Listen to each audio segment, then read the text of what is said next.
Okay, I think we are live. Are we live? I think we are. Unless TikTok's being slow. Yep, TikTok's being slow tonight.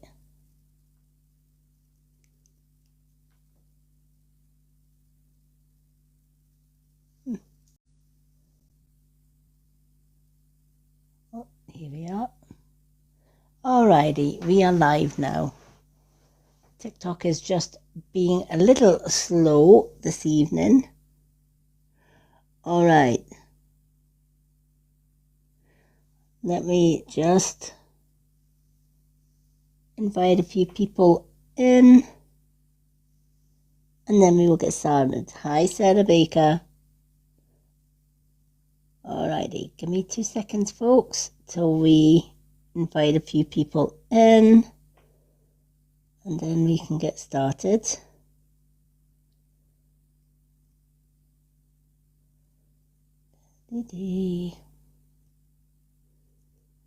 Alrighty.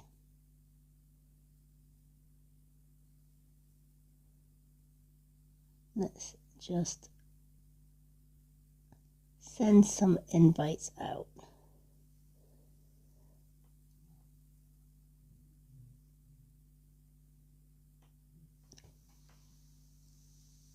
Hi everyone, well, welcome in. We are going to be doing a past life regression meditation just in a little while once the live picks up a little bit. In this meditation, you will find out who you were in either 1, 2, or 3 past lives. Hi, Craig Steele. Hi, Ted. Hello. Hello, everyone. Welcome in. So if meditation's not your thing, scroll on. But if you love meditation and you'd also like to know who and what you were in a past life, then come along and take a seat and join us. We've done this past life regression meditation before and we've had some amazing results. Hi Craig, welcome in. Hi Christine M, or Christine M, should I say. Welcome in.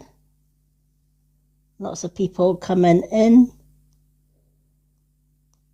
Let me just share this out with a few folks.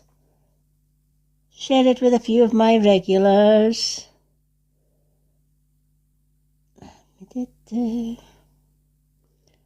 Dawn.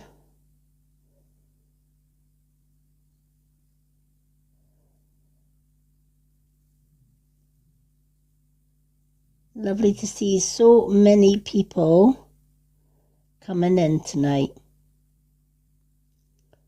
Right, let me just flick these through and then I will get started. Welcome in everyone. We are going to be doing, we've got a lot of people coming in. We are going to be doing past life regression meditation. For those that have not joined me before, my name is Lady M. I'm a spiritual medium, Kundalini and Yusai Reiki master, and I also do guided meditations. I'm also registered blind, so I don't have much vision, but my spiritual vision makes up for the lack of vision. We invite everybody to be polite, and if you're not polite, then we will block you. That's about the size of it. We keep everything positive here. How's everyone doing? Hi, Sweet Flower. How's everyone tonight? Hope we're all doing well. We're just waiting on a few people to come in. Now, because it's a meditation night, we don't have anyone in the boxes tonight, folks. we will be doing the Hi, Glow and Grace, welcome in.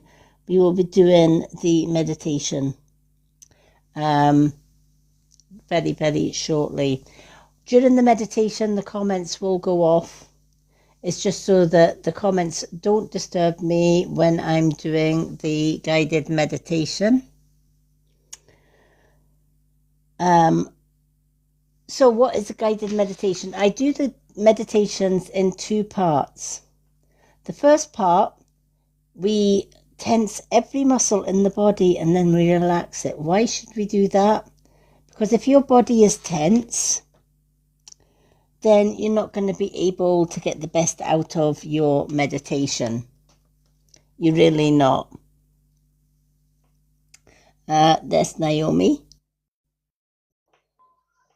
Hi, Naomi. Hello. Hi, Alana. How you doing? I'm good, thank you. And you? I'm good. So we're doing meditation tonight. This is new for me. I've not been here for this yet. Oh, well, you're in for a treat. We have done the meditation before. How you doing, Alana? Hi, Glow and Grace. Welcome in. Hope you're all well. Oh, there's our Linda. I did think it was weird that Linda wasn't here. I'm glad she's here now. Oh, she always pops up. She's a busy bee, is our Linda. Oh, I'm glad she's here now. Oh, we love our Linda. It's not right if Linda's not here. It's not, is it? It's like, No. Do you know what? When she was on holiday, honestly, it was like, no, it's not the same without Linda. There's something missing. How are you, Linda? I'm good, Naomi. How are you? I'm good, Linda. Thank you for asking. Thank you for asking. I was just saying, it's weird that you weren't here before me. It's weird that you're not here. You're always here. Yeah, I know. That's not in a bad way. Like that's not in a bad way at all. No, it isn't. And I see the light coming up. I said, I'll go into it in a minute. I didn't want to make too much noise. Yeah. You never make noise. No. None about Mrs. Well, I was doing something that I was making noise. Don't tell me you were swatting flies again. No, thank God that never happened again. Oh my gosh. No, this is really new for me. This meditation thing.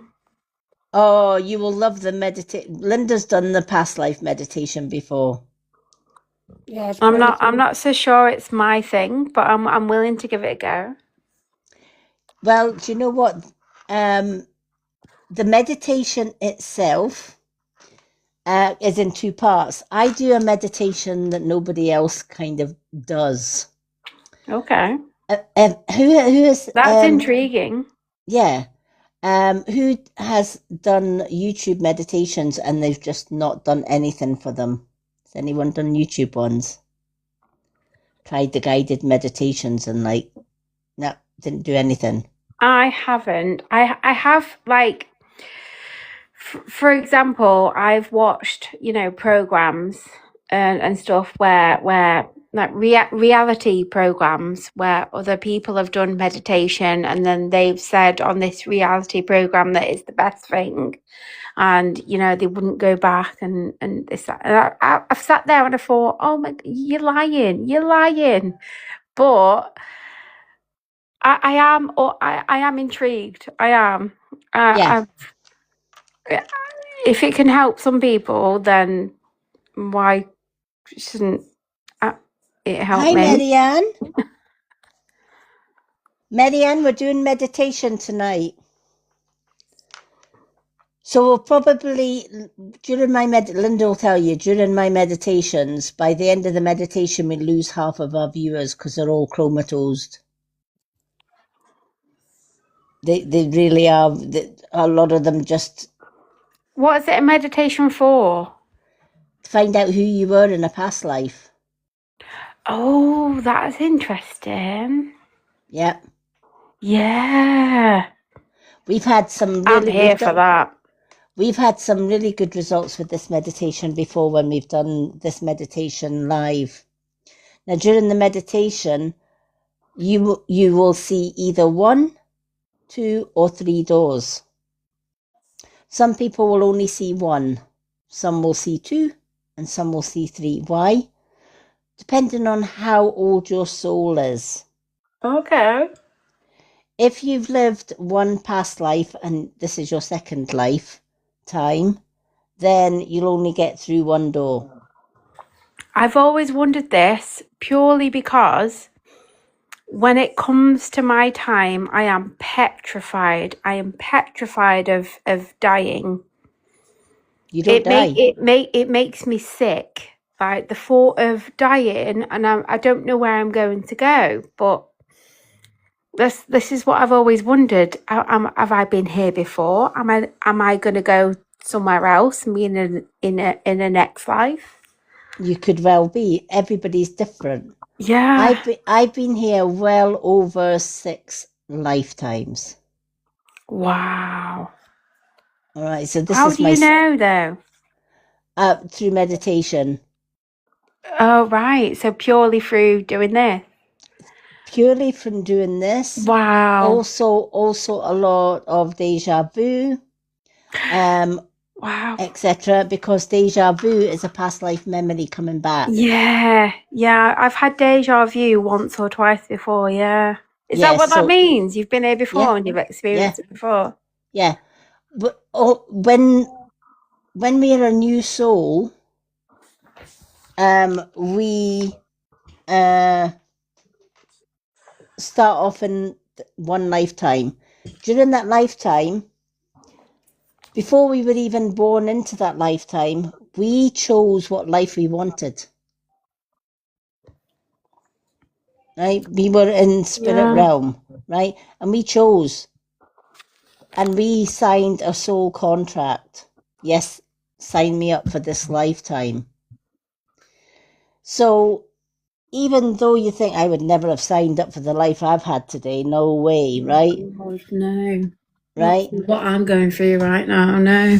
Right? But most of us have. And in fact, nearly all of us have. So during that lifetime, when we are born into our first life, our memory of that soul contract is wiped. Why? Because we've got to learn it. We've got to learn the lessons in order to experience it wholly. There's no point in somebody saying, okay, I'm going to put you down on earth. You're going to go through a whole lot of shit. You're going to go through this, that, and the next thing. And then you'll come back. Could you answer Glow and Grace? She says, I would like to join the meditation, but I'm alone in a room. Is it frightening? No, it's not. It's actually it's very relaxing. It is very relaxing. Linda's alone when she does her meditation, and she's still with us. I'm going to get Linda to actually answer that because she's done this meditation before. Yes, it is very relaxing. And It's if you not. fall asleep, you're going into a coma. You won't come back on the light. Exactly. If you fall asleep, most people are so relaxed they do fall asleep, and that's okay. Let's bring Glow and Grace up before we start the meditation. Hello. Hello. No, honestly, there is nothing scary about the meditation. Okay. We do it in 2 parts. The first part, we tighten and release every muscle in our body because many people do a meditation and they don't even realize that their bodies are tense. And if their bodies are tense, their mind is tense. And with all the good intentions of the world, you're not going to be able to meditate to the best of your ability, right? Your mind is going to start wandering, etc. So that's why a lot of people that do YouTube meditations, guided meditations, think, oh, that was rubbish. I didn't go anywhere. I didn't. I try doing meditation, but I'm always kind of distracted. My mind always wave off. Yeah, And then long ago, I was still about, I think in my early 20s, and someone came to my parents, then they were alive, and he said, this is your daughter, she's an old soul. She yeah, has come to this world before several times. And it really, when I heard about it, I was really angry with the man. Why will you say I'm an yeah, old soul, yeah, But it's now I begin to realize what it means, because though yes, my parents, they understand. They yeah. And a understand lot me, of but people don't. That's the thing. A lot of people don't, and especially the older generation. It's like, what you talking about? No, past life. What are you talking about? As if you've got two horns and things like that. And when you think about deja vu, right? When we think about, we all have a lesson to learn, whatever we signed up for before we were even born. So what happens is we are born, our memory of that contract is wiped, and we are born, we are given the parents we chose, believe it or not. Right? You chose your own parents before you were born, the good, the bad, or the ugly. We chose the life we wanted, we chose the parents we wanted, we chose the family that we wanted, etc. yeah. So as we go through life, we're going to make mistakes. Whether we learn from the mistakes, hopefully we do, but sometimes we don't. So then, if you've ever spoke to somebody that's had a near-death experience, i.e. they've maybe had an accident and they died for seconds, milliseconds, or even 5 minutes, and then they were revived in whatever way. When people ask them, what was it like on the other side? The one thing that always comes through in a situation like that is, I saw my whole life flash before my eyes. Right? We've all heard that at some point in our lives, if you know somebody that's had that sort of near-death experience. And to be honest, they do. That's what we do.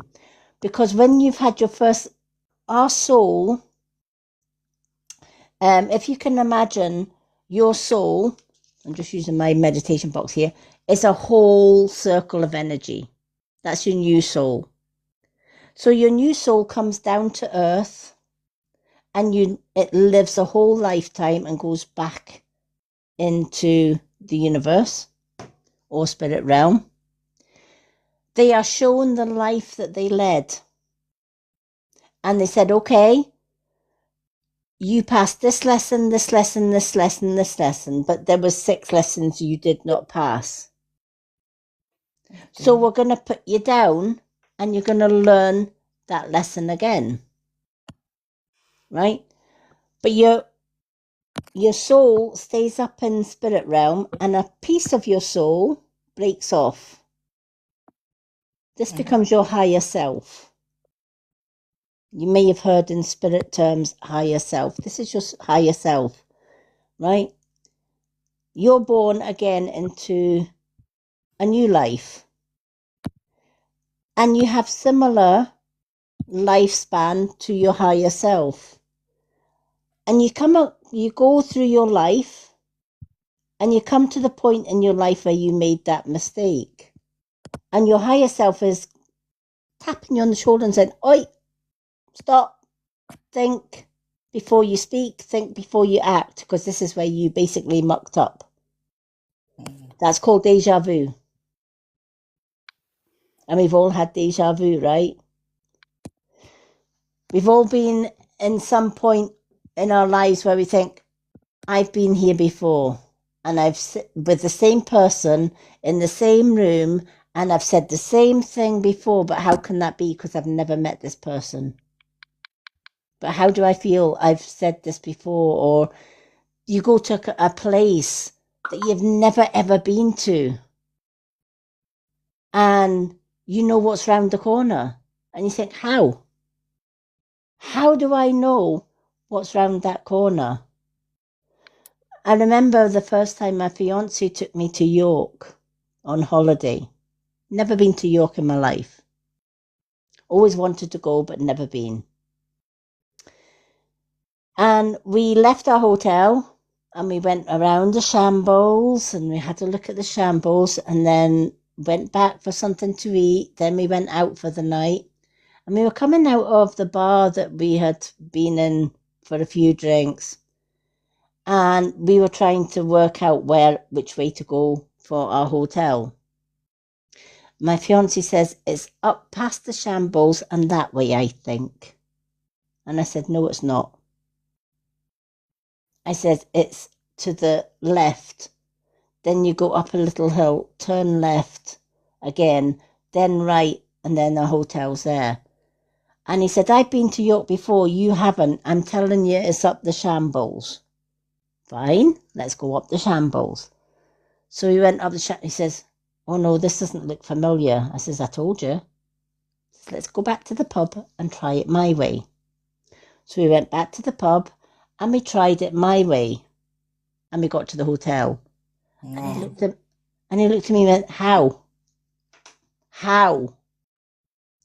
And I said, I've probably been here before. And he says, but you told me you didn't. I says, no, not in this lifetime, but I've obviously been here before. And it looked so familiar to me. So we all have deja vu. So obviously I was in the right place at the right time with the right person, etc. And the circle of life continues because your higher self stays up here, gives you that knock to say, hey, deja vu time, right? Careful. You've been here before. You know the route, you know the routine, right? So then this little soul lives a whole lifetime and goes back up into spirit realm, sees all his review again or her review again. And if there's still lessons that they didn't learn, another piece breaks off and is reborn, and you now have two higher selves. Those higher selves were your past lives, two past lives, and you're going into the third. So some people on this earth are new souls. This is their first time round. Some are second, some are third, some are even more. So how do you know and how can you find out? Past life regression. When you go into meditation, you leave your human brain behind and you're guided into your spiritual brain. When you're in touch with your spiritual brain, you're in touch with your higher selves. They're the ones that guide you and show you where you've been before and what you did and who you were. So in the meditation that I do, just as Glow and Grace has just said, I can't close off when I do meditation. So how do I know that I'm doing? Thank you for the heart me, Naomi. So how do you know, and thank you for the gifts, everyone. How do you know? Oh, we have a cake as well. We're all going to be hungry before we even meditate now. We're all eating cake. So how do we know how many past lives, etc., and how do we shut off? How do we shut off from that busy brain? That's why so many people fail on YouTube videos or other guided videos. The reason being when we think guided meditation, we think, okay, the person doing the guided meditation, we have to listen to what she's saying so that we can go where she is guiding us. Wrong. The whole point of the meditation is you do not listen to a word I say. And you might be thinking, well, how the hell are we supposed to find out who we are if I'm not supposed to listen to you? Initially, yes. Because what I do is I guide you through breath. Many of us, when we breathe, we bring, thank you. Many of us, when we breathe, we bring our breath to here. Very short breath. That's not how we were designed to breathe. We're not getting the maximum oxygen in our body to force the toxins out. So a lot of the time we're pent up, we are stressed, we don't even realize it. We also maybe had a busy day as well as a stressful day. So when you're trying to relax, to go into meditation, you think you automatic, your human brain says, oh, this is what we did today, but you got to do this tomorrow and you got to do that the next day. And what if you don't get, right? And all of a sudden you've got a to-do list going on and the meditation's gone way out the window. And you think, well, that was a waste of 25 minutes. I could have just sat here and did my to-do list in 25 minutes instead, right? It's because as human beings, we listen to our human brain, we don't breathe right, and we're concentrating on where Lady M is taking us, when all we need to really do is concentrate on the breath. Now, to breathe properly, we breathe in through the nose, we pull that breath down as far as we can get it. Some people might get it to here. Some people with practice can get it lower, even as low as their root chakra, right? We hold that breath for a count of either 3 or 5, depending on what you find comfortable.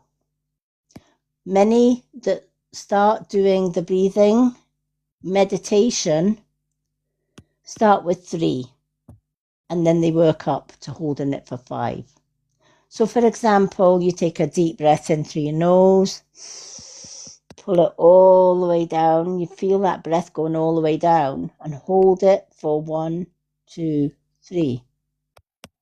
Then you slowly breathe out through the mouth for 5. You are slowing the breath down. You're getting oxygen in, filling up the lungs, and then holding that breath in. The oxygen goes around the body, and then when we're breathing out slow, we're getting rid of the toxins. That automatically takes us very slowly away from the human brain into the spiritual brain. How many times, Linda, have you done a meditation and you hear my voice and then it disappears? Loads. Yeah, right? Because Linda starts counting her breaths and that's all she does. She's counting 3 breaths in, 5 breaths out. 3 breaths in, 5 breaths out. When you are counting breaths, your human brain can't think of anything. It can't multitask, right? It can't count and think about what you're going to do tomorrow or what you did today or what you're supposed to do. It can't do both. So when we go into meditation with breathing and you are counting your breath, you will be guided by your higher self into that deep meditation, and you'll either go through 1 door, 2 door, or 3 doors without even hearing my voice. My voice will disappear into the distance, and you'll be led on a journey. So you have to, this is I'm an old soul, but I'm also a starseed, and this is a method I have been teaching my students for many, many years with great success. And many of them love doing the meditations. You can get a lot of my meditations on my YouTube channel, which is Wisdom of the Crone. But we also do them here as well. So the meditation will be in 2 parts, folks.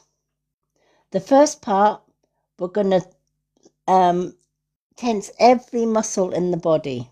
Lady M, Naomi put up a superfan box and Alana goes. Oh, Alana! Alana, welcome to Superfans. Pretty girl. Ah, Naomi, thank you so much for that. Thank you, Naomi. Yeah, very good. Oh, Alana, welcome to Superfans. That means on a Monday, Wednesday and Friday, you can join us and you get free readings. Woohoo, Alana. Yay! Oh, that's wonderful. Thank you, Naomi. Naomi, she will be delighted. Thank you so much. Oh, bless. Yay!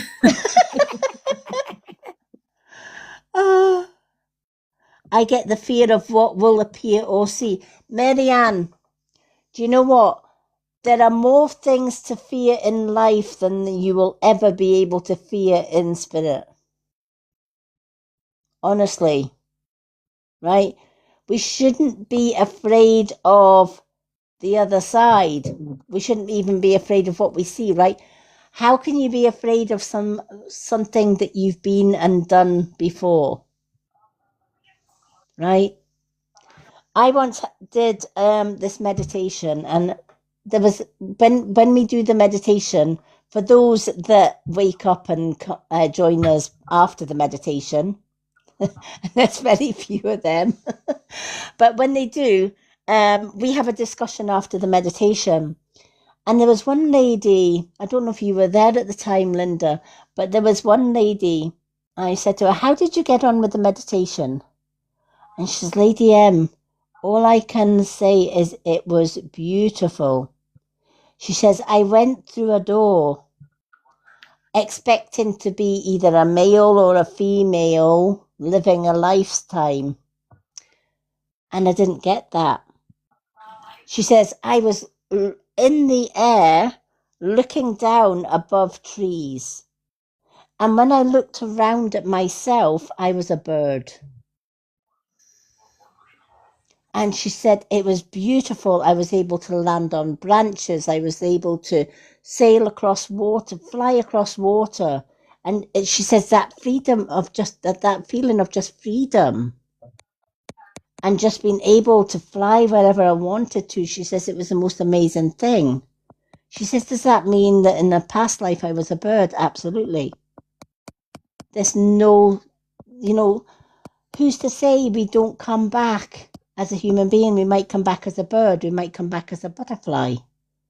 We might come back as a dog, a cat, a bear, a panther, right? Who's to say?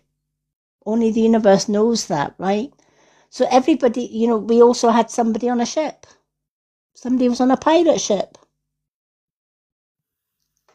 One of these longboat pirate ships. And they could see everything. They felt the motion of the water. They felt the motion of the waves. And they just found it amazing. We had somebody that was in Egypt with the pyramids. So everybody's story is different. Everybody's meditation is different. And even if you do this meditation and you come back into the live and you don't remember anything, that doesn't mean that the meditation didn't work. Meditation always works. All right? It's just sometimes we don't remember all the details. But it's like any other tool. With practice, it gets better. So when we do this meditation, everybody gets put into the comments. We turn the comments off so that everybody can concentrate, even Linda, our mod, and everybody can take part in it.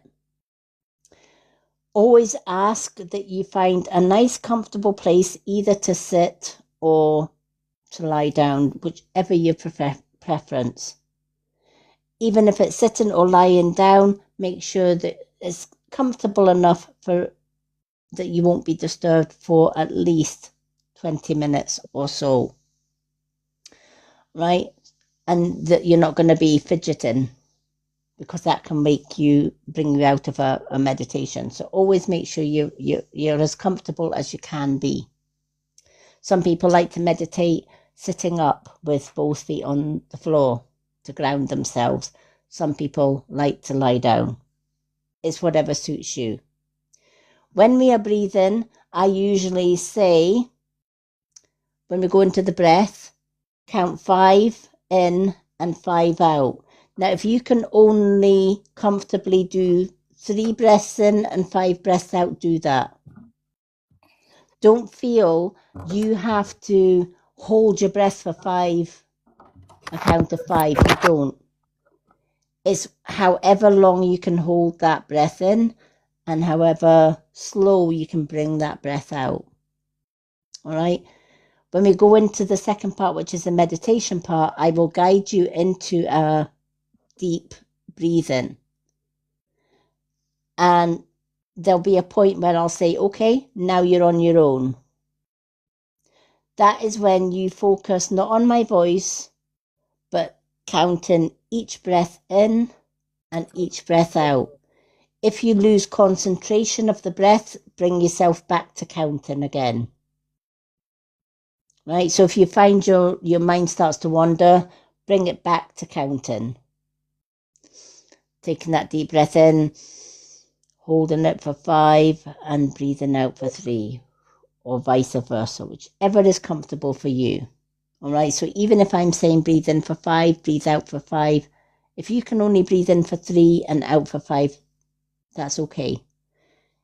It's not how long you hold the breath, it's the actual counting of each breath and the act of taking in each breath and through the nose as far down as you can bring that breath and then releasing it slowly.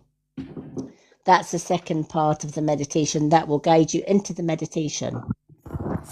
Now, in the meditation, your guides will take you through your past lives, up to 3 past lives. Now, there will be 3 doors. If you walk up to the door, if you see a door in the meditation and you open the door and can walk through, then do so. If the door doesn't open, just concentrate on your breath. It means that this is your first lifetime and you haven't had a past life, and that's okay. Just concentrate on your breathing and get the relaxation that the meditation will give you. If you can put your hand on the door and you open the door and you can walk through, and you will be guided through that past life. There will be a guide that will meet you in that past life. This is your chance to ask your guide anything you like. What was my name? What was the year? What was the day? Right? Your guide is there to give you as much information on that past life as you wish to know. At the end of that part, your guide guides you to go forward to another door. This is your second past life. If you haven't had a second past life and you've only had one, the door stays closed. You can then decide, I'm going to stay in this past life and learn a little bit more throughout the rest of the meditation. If the door opens, you walk through the door, you are met with another guide, i.e. your higher self. Again, you can ask questions. Also ask your guide to help you remember what you saw and what you were told about this past life. Finally, there's a third door. Same scenario. When you get to that door, if it shuts, you've got a choice. You can stay where you are and learn more about your second, or go back to your first past life and learn more about that until the meditation is complete. But if the door opens, you can go into the third lifetime and find out who and what you were in that lifetime. After the third door, I spoil your fun. For those that are able to come awake at that point, I bring you back here. If you don't return back here, you'll probably wake up in your own bed or in your own chair where you were first fell asleep, and that's okay. All right, because some people do fall asleep during this meditation. That's why I say always make sure you get comfortable, because you could be there all night. All right. If you fall asleep quite quickly in the meditation, your body is giving you what it needs, i.e. sleep. Your body and mind or your spirit guides are saying, you know what, it's more important you get sleep rather than find out this time who you were in past life. And then, of course, if you're in my Facebook group, which is the Road to Awakening, you can always go back to this video. Oh, we haven't reached a goal. You can go back and thank you. You can go back into the Facebook group the next day and rewatch the video and do the meditation again and again. The meditation also goes on my YouTube channel for those that are not on Facebook. So all my lives are shared on YouTube for those that are not on my Facebook. For those that are on my spiritual page on Facebook, The Road to Awakening, all my lives are there as well. So if you think, oh, do you know what, I really enjoyed that meditation, I want to do it again, then you can go to YouTube or you can go to my group and do it as many times as you want. Practice always makes perfect when it comes to meditation. So the first part we're going to be doing is tensing every muscle and then relaxing it. Now, we're going to tense every muscle from head to toe. So, for example, when we get to the hands, and I'm asking you to clench your fists as tight as you can. If you clench your fists and there is pain, slightly release that tension. You want to tense the muscles, but you don't want to be in pain. Everybody has a point where if they tense too much, it hurts, right? Especially if you've got arthritis, etc. So when we're doing this exercise, just tense your muscles as far as you can without any pain and hold it without any pain. Yeah, Glowing Grace wants to know what's the name of your YouTube channel. It's Wisdom of the Crone. And if you go to my profile here on TikTok, there's a link that takes you to my website. All my social links, including my YouTube channel, are on that website. So you can go to the second page on my website by flicking left. Go to the second page, right down at the bottom is all my social media links, and you just click whichever link you want and it takes you straight there. And Miriam wants to know, I have a nose ring, do I need to take it out? I don't think so. Nope, you don't need to take your nose ring out. I don't think you're going to pull your nose ring out when you're relaxing. Yeah, and Naomi's phone went dead and flat. Oh my goodness. She's trying to recharge it. She had loads coming on, she said. Eh? She had loads coming on. Wow. It just went flat. Oh, Naomi, you've got spirit in there playing with your phone then. Spirit of playing with your Well, I phone. cleansed my house out today. Oh, how did you get on? Yeah, I had to wait till Paddy got up out of bed. I couldn't go into the room. Oh, go on, I kept Yeah. Sorry, I don't mean to interrupt you. Okay.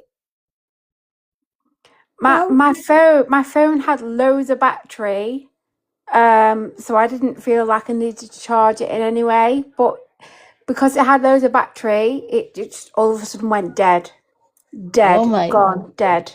And then I lost, obviously, because my phone died. I've lost you all, but yeah, my battery had lots of life in it, and then it's gone. Oh, welcome to Lady M's world. Honestly. That's never happened before. Oh, well, do you know what? It happens to me all the time. How many times have we done lives, Linda, and my phone totally just dies? Especially on my readings live, because Spirit love to play with technology. Is that because I'm so into you and your live and what you're saying? And you're probably connecting to my energy, and if you're connecting to my energy, you're probably connecting to your guides and everybody else's guides, and they're like, oh, Naomi's got power, let's zap it. wow, I mean, I don't think I would love to, but I don't think anyone's watching over me. Everybody's got somebody watching over them. I hope so. I know so. I wouldn't be doing what I do if I didn't know. I know you do.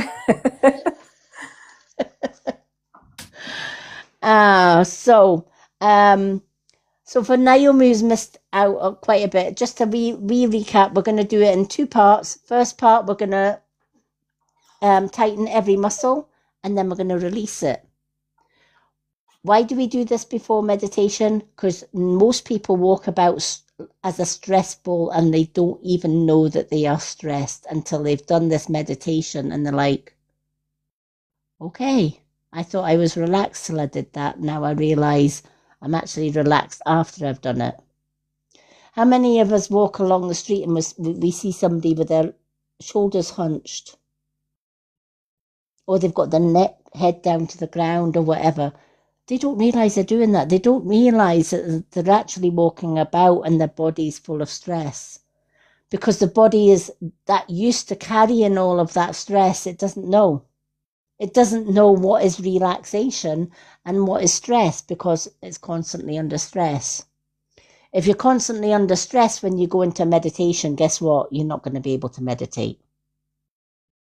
This is why my meditations are taught in a different way. They're in two parts. The first part, we relax you by tensing every muscle. Because if you're tensing stressed muscles, that stress muscle goes, okay, she's sussed me out. Right, I'm stressed. Okay, now she's really pushing me to the limit because she's stressing me out even more, right?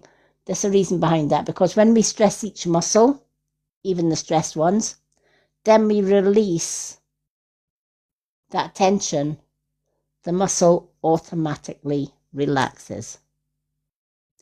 And by the end of the exercise, you're all going to be like, ah. That's the state of mind you need for meditation. From that point on, we're going to go straight into meditation. Naomi's having a night of it. Now, her daughter just woke up unexpectedly. She was Rebecca's food. Oh my God. Oh, bless. Naomi, don't worry. So, Naomi, are you on my Facebook group or my YouTube? Because even if you miss bits of this out, you can always catch it up and do it again on my YouTube channel, which is why it's like, life happens, right? Kids wake up, etc., right? Mary Ann put in a comment there, but she said the other day I was singing. Can you give her an answer to that? Right, let me see. I was deep into the song, and I know a spirit on my grandparents came because you felt hard Persecution. Yeah. Perpetuate. Yeah. I was deep into the song. Oh. The other day I was singing and I am, wait a minute.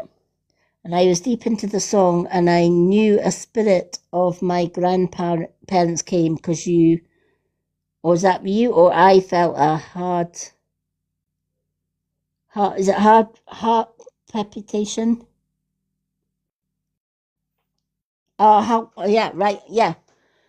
You can. Sometimes you can get a where does it, have you ever asked yourself, why does a song come into my head out of nowhere? Heart Right? palpitations. Yeah, heart palpitations, yeah. Sometimes spirit can bring heart palpitations because we may see them, even if it's just for a glance, and our heart reacts, our heart rate speedens. It's like the fear type thing. Not all the time. Sometimes spirit can touch your hair. Did you know that your hair is a sense, right? How many of us have felt like somebody's just lightly touched our head and we go like that to see who touched their head and there's Lady nobody M, there? tonight, the front of my head, I kept like feeling there was something there. Yeah? And the front of my fringe, and I kept doing this, shaking my fringe. It Yeah. happened about 5 or 6 times. I thought it was actually a fly on my head.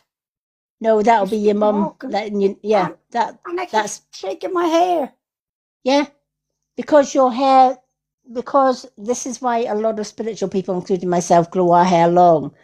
Every strand is very, very sensitive, and if spirit come along and touch very lightly your hair, if you Actually, Naomi, that's what I thought it was, a bug or a spider. I didn't know yeah, what. right, yeah, right. What I'm going to let you know, this is all going to blow your mind, right? The way to prove that your hair has feelings, I'm going to ask everyone at the same time to close their eyes and start with your hand round about here, just up a bit from your head, and then very slowly move it towards your head. And as soon as you feel a sensation that you feel you've touched your hair, open your eyes. And I can guarantee you haven't even touched your head. Right? Because your hair is picking you up round about here before you've even touched it.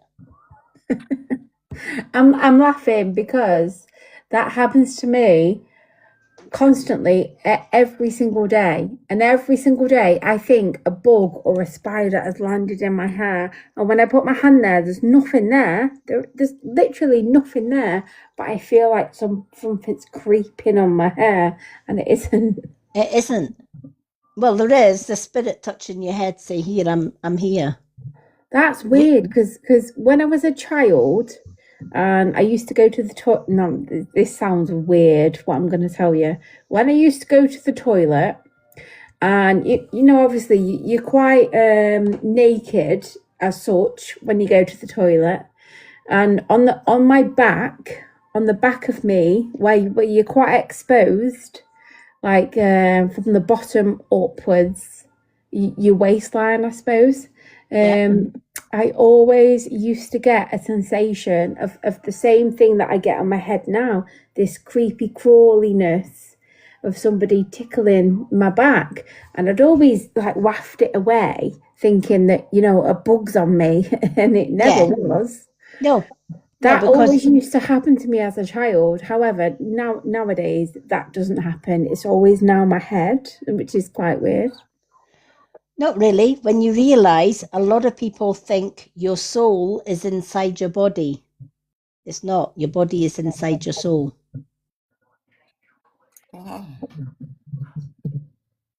Right? A lot of people think that their soul is inside them and the body is protecting the soul. Yeah, right? That's what I always thought. No. Your body, your physical body is a solid form, right? And your soul is your aura, Wow. right? And it's why spiritual mediums, if there's a spiritual medium next to somebody at the point that they are passing over, we actually see the soul leave the body behind, because you see the aura just lifting away from them, Yeah. right? That I work in care, and that's every time somebody passes, we always open a window. Yeah. And it's because, you know, if you train yourself to see your aura is different colors depending on what's going on. So if your body is stressed, chances are that a lot of your aura will turn red, because you're carrying that stress in the root chakra, right? If you see a lot of people that try and look at my aura will say, oh my God, there's a lot of purple. Of course it is. Right? Purple and white is usually my one, because I work with spirit all the time. So purple and white, purple being your third eye and the white being your crown. Wow. So I'm always working with my third eye and my crown. Some people might be heartbroken, so their aura may be more green than anything else. Sorry, I'm so sorry, I'm going off topic. But does your third eye see things that you can't see? Your third eye will see spirit where your physical eye can't. I think I don't know for sure, but I think I've experienced that before. Yep. On the odd occasion, I think I've felt that before. Yeah. How many people have went to bed at night and they close their eyes and they see faces? I've always seen that. Right? You might see faces just random faces that you don't know who they are. Yeah, and they're not there for long. They might just be there for seconds. For seconds, and then they're gone. And you think, did I see that or did I not, right? That's your third eye, right? Because you close your eyes, you're closing your physical eyes. So your physical eyes are closed off, but your third eye is always awake. So when you are closing your eyes, then that's when you see either faces. Some people see colours. How many people see colours? That explains so much. Not now, but when I was a child, I always used to see, it used to be men's faces, more so men's faces. Yeah. But I don't get that anymore at all. Nothing now. Well, let's just put the theory of, especially with Linda saying she thought she had flies in her hair all day today and flicking away, right? A few minutes ago, I felt a tingling at the crown of my head. That will be. Do you have a great grandmother in spirit? I didn't grow to meet any one of them. Because what you will probably find, because we are kind of ready for going into meditation, and when I come into a room, I bring all the guides into my room and all everybody else's guides. But when you feel a tingle, that is somebody in spirit saying, hey, I'm here, you're loved, you're protected. Because I went to use the restroom, it was there I felt the tingling in my head. Isn't it funny? Naomi did the same thing when she was younger. It was always in the restroom. Always in the toilet, and on the back. About 3 years ago or 4 years ago, when I moved in with my partner, it was during Christmas period, because the house is for his parents. And as I was going upstairs, and I felt somebody brushed past me, but I couldn't see the person. I didn't see the person, but the feeling that a kind of cold sensation just enveloped all my body, like, and I now said, whoever you are, I don't know you, but if you're a good spirit, you are welcome. You know? That's exactly the thing to say. If you're a good spirit, you're welcome. If you're not, the door's that way, mate. Right? Yeah. Honestly. Another thing, I don't know if it is still part of awakening, I don't know. I can smell when I'm in distress. Sometimes when I'm worried, I feel this kind of sweet sensation that will just come around me, and a sweet taste right from my throat. I'll be feeling this sweetness, and the kind of smell is, I don't know, should I say, it's not even like rose, it's so sweet. I don't know how to describe it. And also, if somebody wants to pass on, I feel smell, horrible smell, like something rotten. Yeah. Yeah. And that could be, smells a very common thing with spirit. Now, if it's a rotten, if it, depending on the smell, when my mum is around, for example, she used to wear a certain perfume and it was called Ghost. No, sorry, Angel it was. It was called Angel. And it was a specific smell. And every time my mother appears or is close, I can smell her perfume. My dad was a smoker, loved his cigarettes. Cigarettes. Exactly this. Yeah, right. And I can smell his cigarettes. Yeah. Right. Some people smell their grandfather's tobacco pipe. Right. Some people smell perfume or floral scents. Yeah. A lot of grands way back in the day wore a perfume called Lily of the Valley. Yeah. Right? And as the amount of people that can smell their grand's Lily of the Valley perfume, and they think, how can I smell that? Why can I smell that? Right? It's because they are near. If you are smelling something that is very putrid and not very nice, Wow.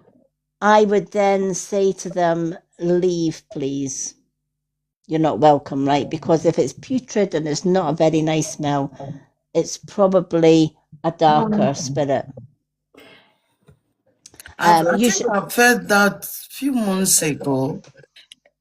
In the night, I was about to sleep, and this horrible smell, it hit me on my chest, and I said, whoever you are, if you are for evil, please leave.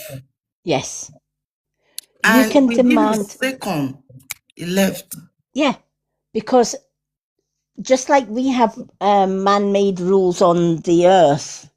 Thank you for all the gifts, Linda. Thank you. And to everyone that's sending gifts. Thank you. But if, when we are on earth, we have rules that we follow, right? Right? If you break the law, for example, right? Human rules, if you break the law, you go to jail, etc., right? Spirit have their own rules as well. And they have to abide by those rules. And one rule is that if they appear to us and we tell them to go and do one, they have to leave. They cannot go against our free will, right? Wow. So if you, Wow. Yeah, right? I'm sorry, I don't mean to interrupt. That's why they obeyed. That makes so much sense to me. Yeah. Yeah, right? You know, a lot of people will, like, if they see a bad spirit or they get a bad smell, what's the first thing they do if they're in their bed? The duvet goes up and it's like, I ain't coming out till the morning. You can just stay there, you know, right? And they are stuck in fear. Whereas they are more aware of you or afraid of you than you are of them. There's Really? only so much that they can do. So if you get that bad feeling around you, or you think, oh, this air around me is now heavy, this, I don't like the feel of this, always go with your intuition. Your intuition will tell you whether there is bad energy around you or good. If there's bad, say, do you know what, I'm trying to sleep here, go and do one, please, you're not welcome here. Right? They will go. They have to go. They cannot stay. That makes so much sense. I didn't mean to interrupt before, but when my little boy, I mean, he's 10 now, but when he was he was just turning 1, shall we say, maybe 1 and a bit, he was in his cot and he was crying and screaming. It was nighttime. He was supposed to be going to sleep. And we tried to let him try and calm himself down before we went up to him. So he was crying and whinging and crying and whinging. And anyway, he all of a sudden, after all this crying and whinging, all of a sudden, nobody had gone up to him. Me or his dad didn't go to him. This crying and whinging, it just stopped. All of a sudden, just stopped. Yeah. And he went, hello. I mean, he was just learning to talk. He knows a few words. So we just stopped and he went, hello. Yeah. And we heard it all from sitting downstairs to upstairs, and we had a monitor as well. And after he said hello, it was silent. And then he started whinging again, but it wasn't as whingy and cryy as it was before. It was like he was so comforted by this thing, I don't know, and then after he said hello, and we were like, oh my god. And then he settled a little bit, and then we went up to him because I thought that was a bit strange. So when we went up to him, but my partner, so my son's dad, my partner's mum passed away when my partner was 16 years old. So we've always said, I mean, we don't know, we're not psychic or anything like that. We've always said that was his mum, my partner's mum, my son's grandma. But not only that, my partner has always woke up in the middle of the night at like 3 o'clock in the morning, seeing somebody at the end of the bed. Yep, 3 o'clock is time that spirit wake up. That's 3 a.m. Right? From 3 till 6, that is when the veil between our world and spirit world is the most thin. So it's very common for people to wake up at 3 o'clock and think, why am I awake at this silly hour of the morning? My partner, yeah, I was asleep at the time, but my partner always used to tell me he'd wake up in the middle of the night and it'd be 3 o'clock. He'd wake up and he'd see somebody at the end of his bed. He doesn't know who it is. It wasn't a person. It was just like a shadow figure at the end of the bed. And he didn't know how, but he knew it was a woman. And it happened multiple times. It was always a woman at the end of the bed. And from that thing that's happened with my son when he was a baby, Hi, Lise. I really think that it was my partner's mum, my son's grandma. Yep. A lot of the time, your loved ones that pass into spirit become your spirit guides and they watch over you. I know that when I'm sleeping, my mum and dad always watch over me, especially my mum, more so Yeah. my mum. I find it strange, but I also find it comforting because one, my partner's mum has never met me. They've never met my children. But I think that's so sweet and so like comforting. Like if that's the only thing that we can put it down to anyway. Yeah, yeah. But here's the thing. Even you're saying they've never met. Of course they have, because they're always with you.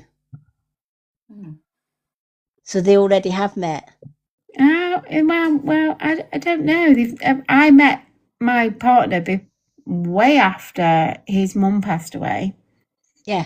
He's took me to her grave or where she's placed. But your loved ones, where you are, or where he is, your loved ones are with you.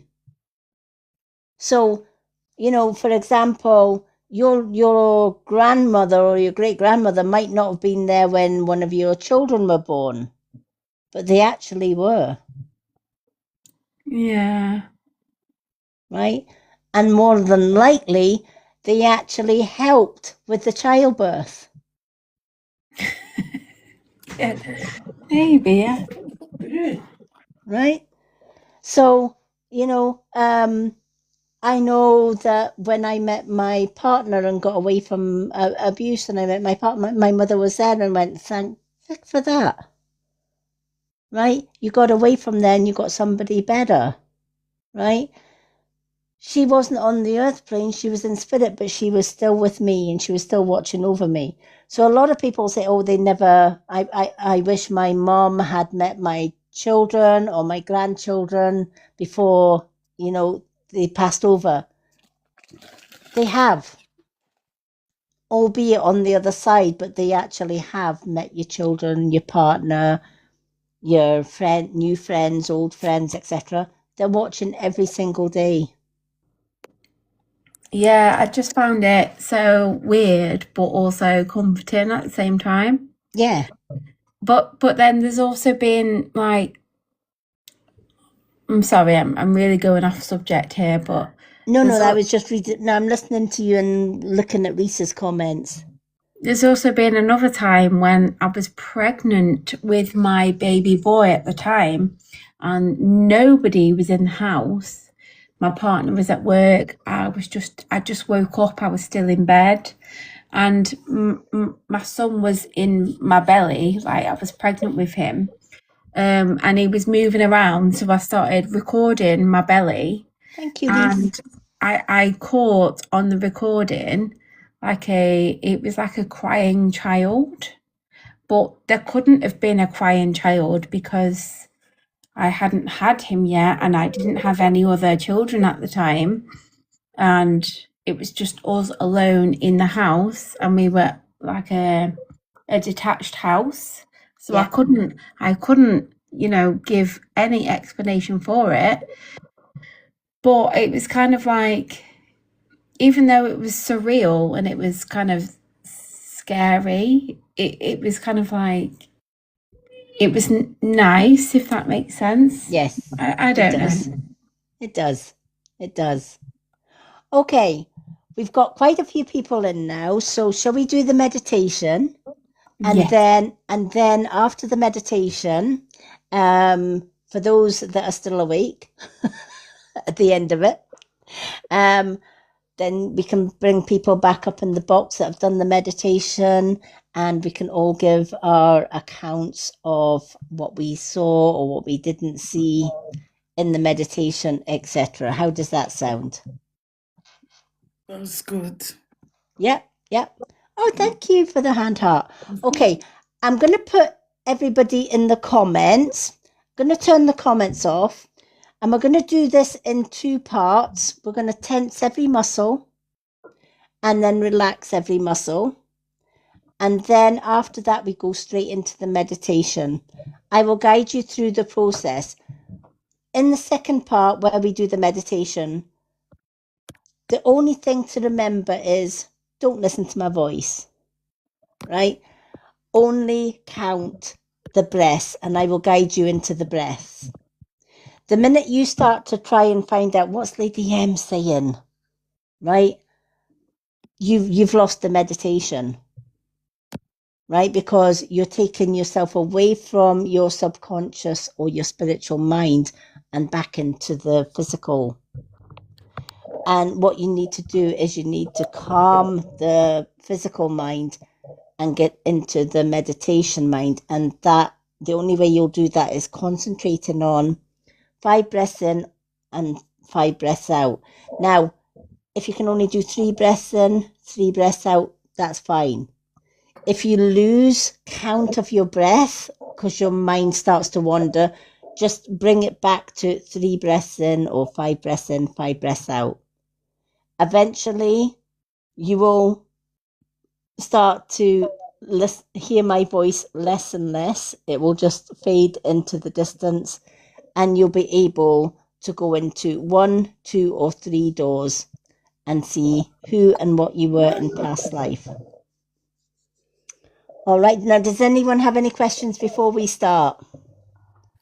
Should I take my glasses off? It's entirely up to yourself. If it's more comfortable taking your glasses off, then do so. A lot of people do because they think, well, what if I don't take my glasses off and I fall asleep? And I'm going to fall asleep and I'm going to have my glasses sticking to my face by the time I wake up. Ooh. Right. Personally, if I'm wearing glasses, I take mine off. So, but it's entirely up to everybody. It's everybody's preference, if that makes sense. Now, give me 2 seconds. I'm just going to grab a drink before we start. If you've got any questions while I'm grabbing a drink, ask our lovely Linda. She knows me better than anybody. Lady M, someone asked to come into the box. Oh, okay. Who's asking to come in the I box? can't let anyone in. Only Lady M can do it. All right. Oh, we've got a few people. Okay. For those that are requesting the box, we are actually just popping people out of the box at the minute because we're going to go into meditation. But after the meditation, then we can bring people in the box. Give me 2 seconds till I grab a drink and then we're going to go into meditation. If anyone's got any questions, ask our lovely Linda.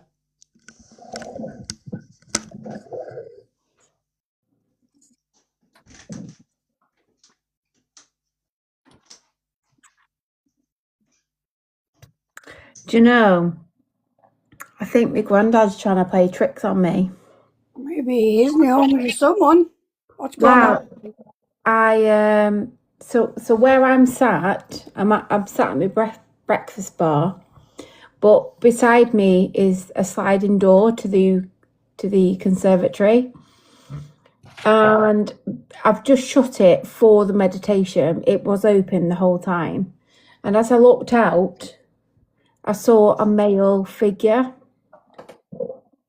The only thing I can put down to that is me bloody granddad, because he liked to play tricks. And I think I know, since his passing, he's played tricks on me and my mum in the house. Wow. Yeah. He's probably there with you. Well, I don't know. Why would he be with me and my mum and not with his wife? Okay, I am back. Alrighty. Let me just clear everything away here so that we can get everything organized. Now I'm going to do a little sound check before we start and before I turn off comments. For those that would like to join the live, we are just going to put people into the comments because we're going to do a meditation. All right, I'm going to do a sound test just to see if everyone can hear the background music and my voice at the same time. So now can everyone hear my voice and the music? Yeah.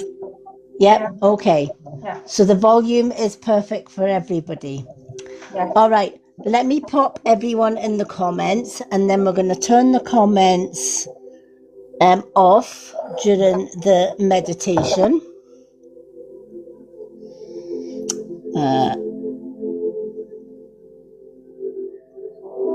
We'll leave Linda in the box because she's a mod and I know that Linda always mutes anyway.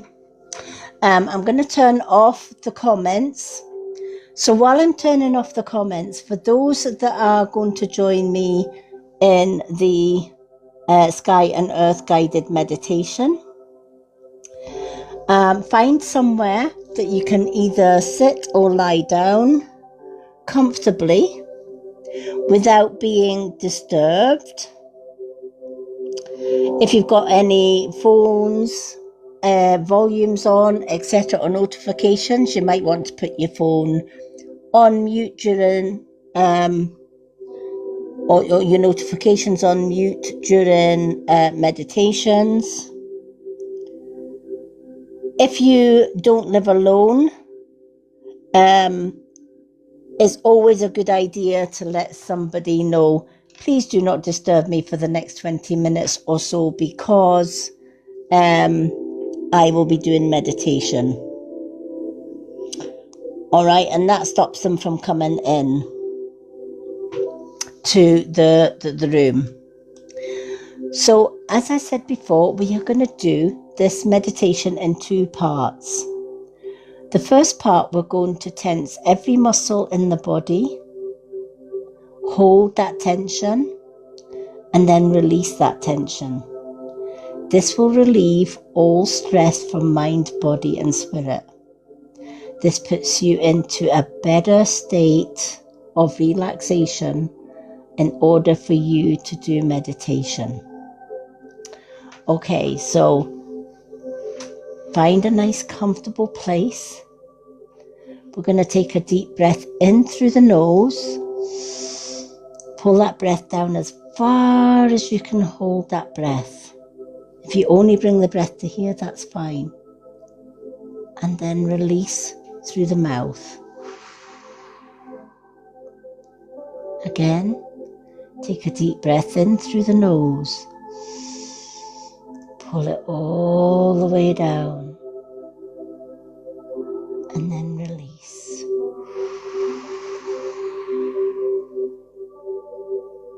Feel that relaxation one more time. Take a deep breath in through the nose.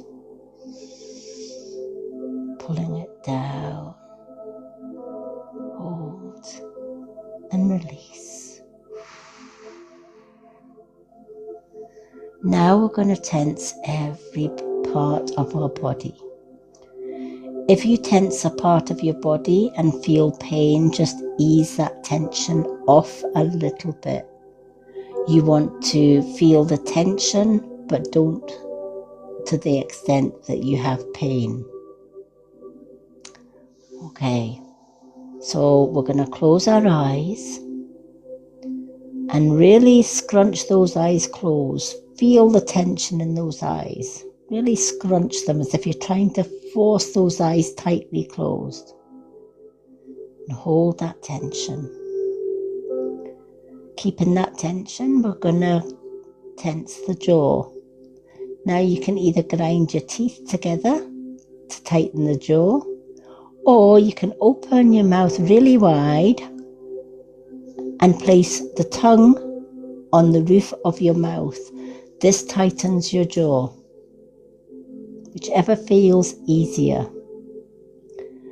Keep that tension in the eyes and the jaw as we move down to the neck. Scrunch your neck as you pull your shoulders up to the ears. Hold those shoulders up to the ears, tucking your neck in. Whole face and shoulders are tense. Pull your arms into your side, tense your arms, your wrists, clench your fists, hold that tension in the arms. The arms feel tight. If there's pain anywhere, just release that tension a little bit. Next, we're going to pull the tummy into the spine. Keep breathing, don't stop breathing. Feel the tension in the rib cage, the arms, the head, the neck. Even though your breaths may be shorter because you're holding your tummy in, still continue to breathe. Moving down to the hips and the buttocks, squeeze those buttocks together as tight as you can squeeze them. Push the calves, the thighs, the knees and the feet together. Push the feet into the floor if you're sitting, or point the toes down to the mattress of the bed if you're lying down. Curl your toes. Remember to breathe. Feel that tension throughout the entire body. Now we're going to slowly uncurl the toes. Relax the feet. Let the ankles go. Let the calves release. The knees and the thighs release. Relax the buttocks. Relax the stomach. Take a deep breath in. Hold and release. Slowly uncurl the fists and the fingers. Wiggle the fingers. Relax the wrists, the arms. Bring the shoulders down. Shake out the arms. Feel that release. Raise the neck. Unclench the jaw. Relax the eyes. Take a deep breath in. Pull that breath as down as you can get it. Hold and release through the mouth.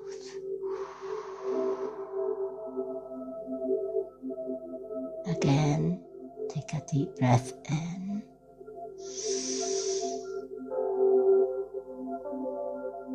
Hold and release through the mouth.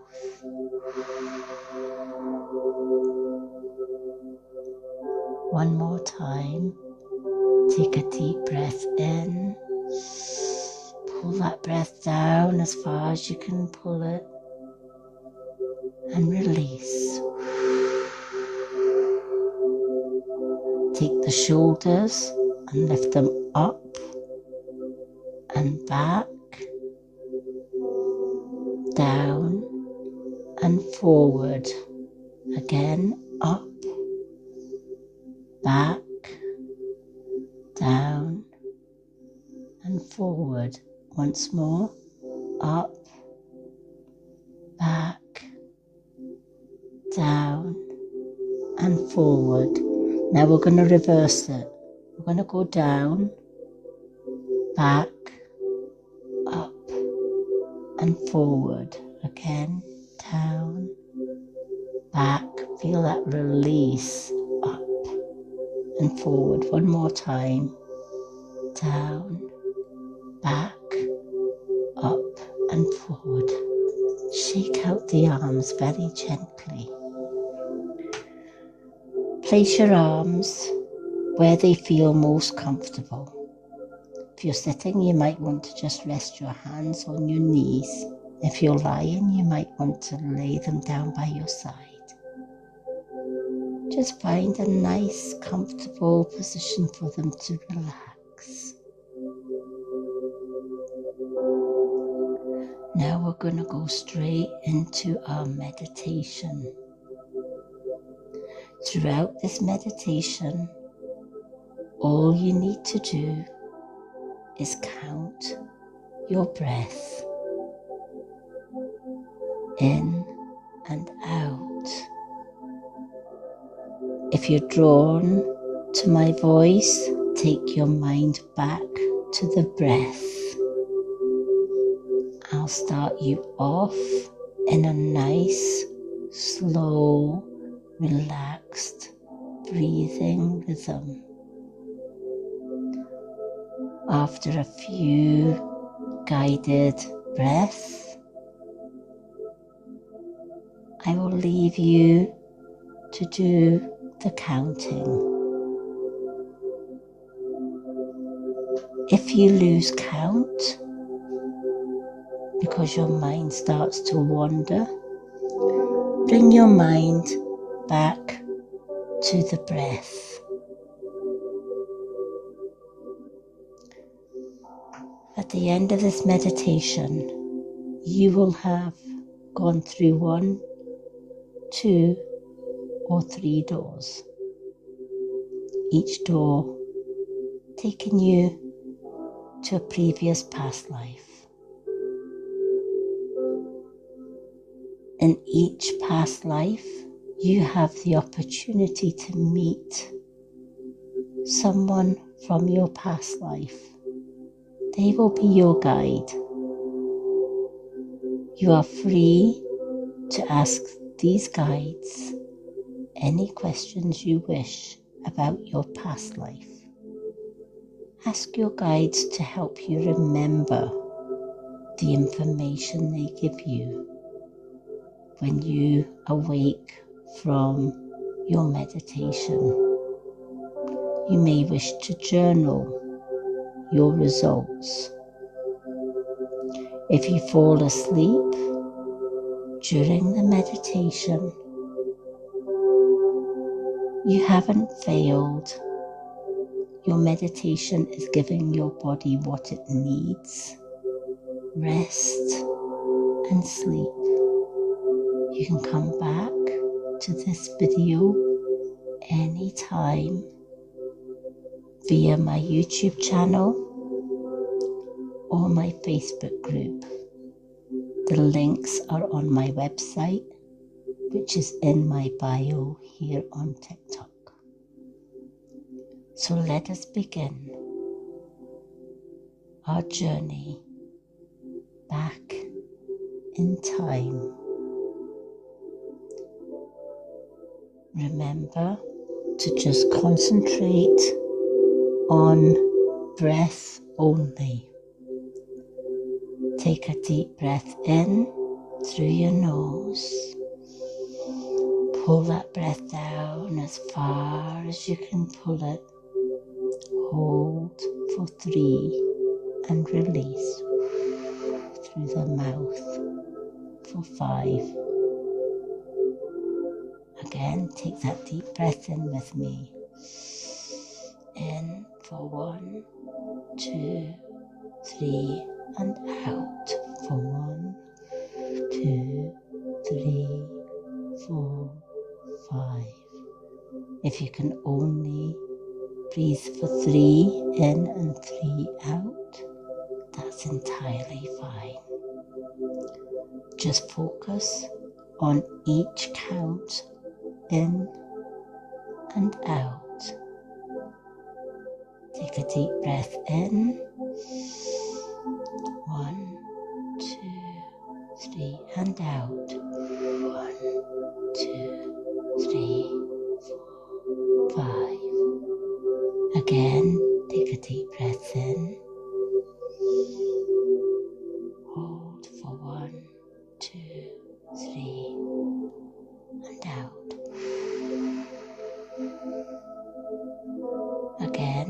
deep breath in for 1, 2, 3, and out for 1, 2, 3, 4, 5. Take a deep breath in, hold for 1, 2, 3, and out 1, 2, 3, 4, 5. One more time. Take a deep breath in, hold for 1, 2, 3, and out for 1, 2, 3, 4, 5. Continue on your own, counting 3 breaths in through the nose and 5 breaths out through the mouth. If you lose count, take yourself back to deep breathing. If your mind wanders, bring yourself back to 3 breaths in through the nose, 5 breaths out.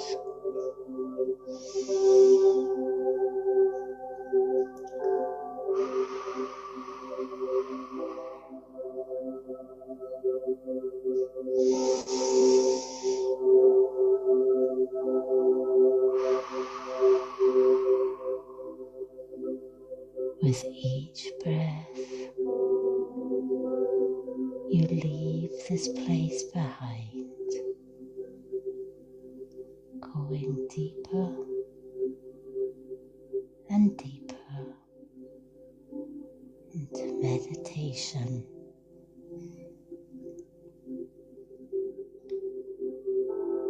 Before you is a long corridor with beautiful white marble walls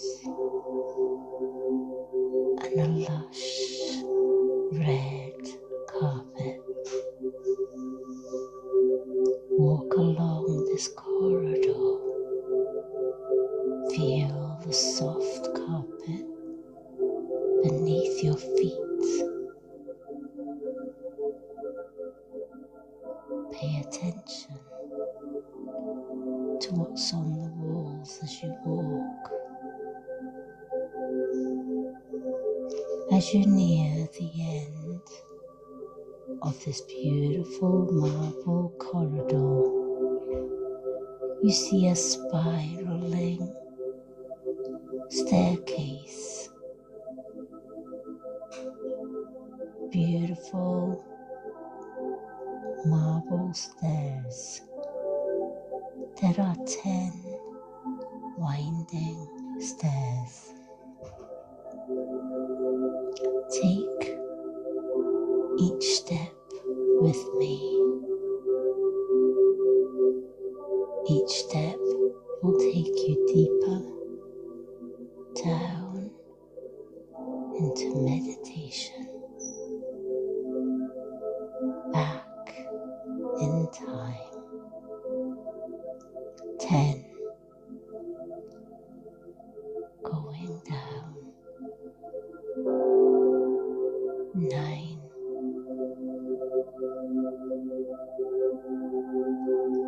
8. Remember to keep count of each breath. 7, going down. 6,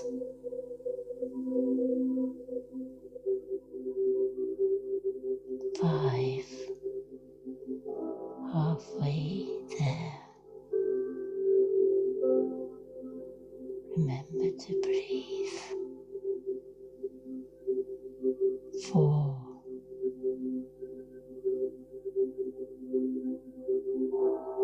3, we're almost at the bottom of the stairs. 2.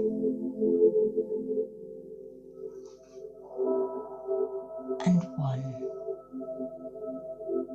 You've reached the bottom of this beautiful marble stairway. Another corridor greets you. This time it has marble floors and wooden panelled walls. Candles on the wall light your way. Walk forward along this beautiful corridor. As you near the end of this corridor, there is a doorway, a beautiful brown oak arched door. A light shines underneath the door, bidding you to open the door. Walk up to the door and turn the handle. If the door does not open, simply stay where you are and just breathe. If the door opens, push the door open. A bright light blinds your way. You shield your eyes for a second or two,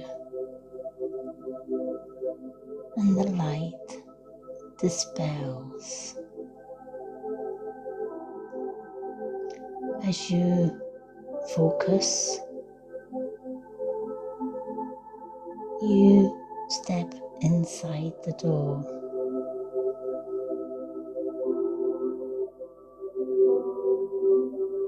Look down at your feet. What are you wearing? What shoes are you wearing? What do your clothes look like? Are you male or female?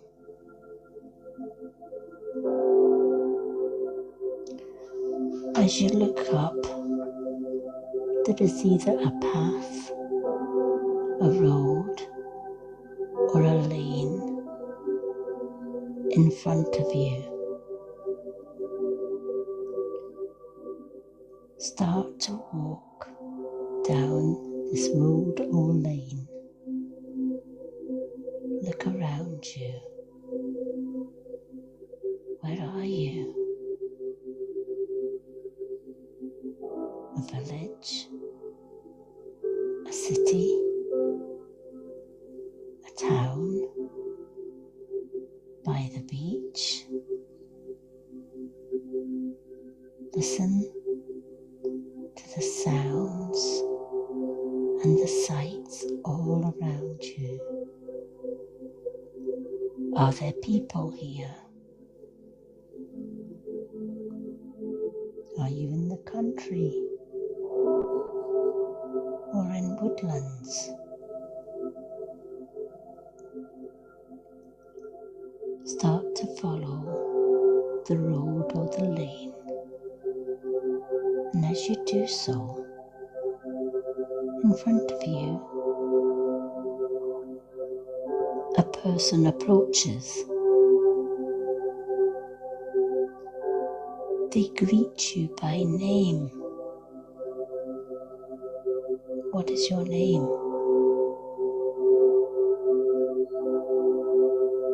This is your guide through this, your past life.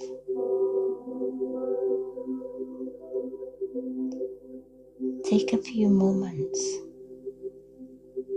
to ask your guide any questions that come. to mind. What day is it? What is the date? The year? What country are you in? And so on.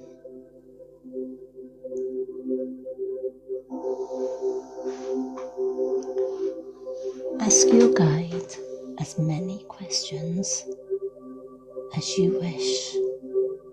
Who were you in this past life? What was your job? What type of life did you lead? How old are you?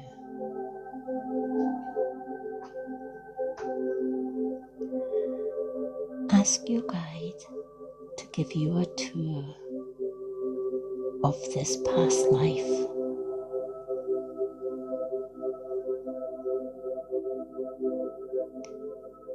Remember to ask your guide to help you to remember any information they tell you or any sights you see.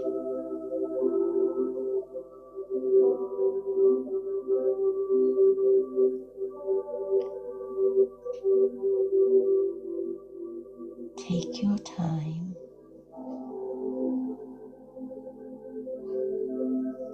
and explore this beautiful place.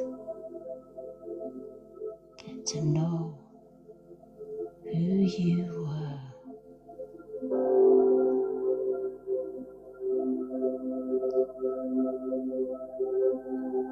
Remember, if you lose count of your breath or your place in this meditation, take yourself back to breath and you will return to this place.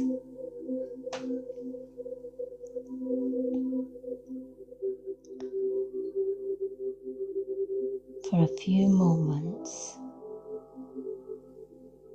I'm going to leave you to ask as many questions of your guide as you wish. As your guide shows you around this beautiful place.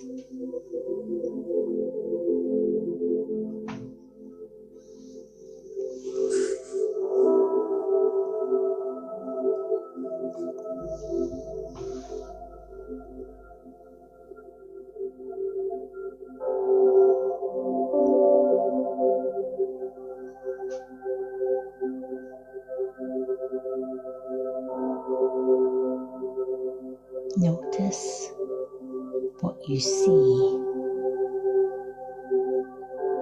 hear, and smell.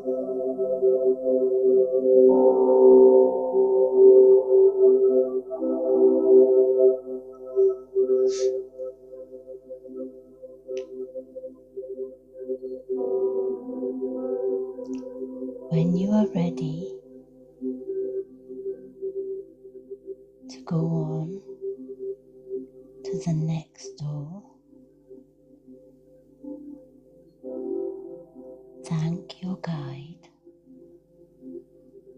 for everything they have shown you or told you during this meditation.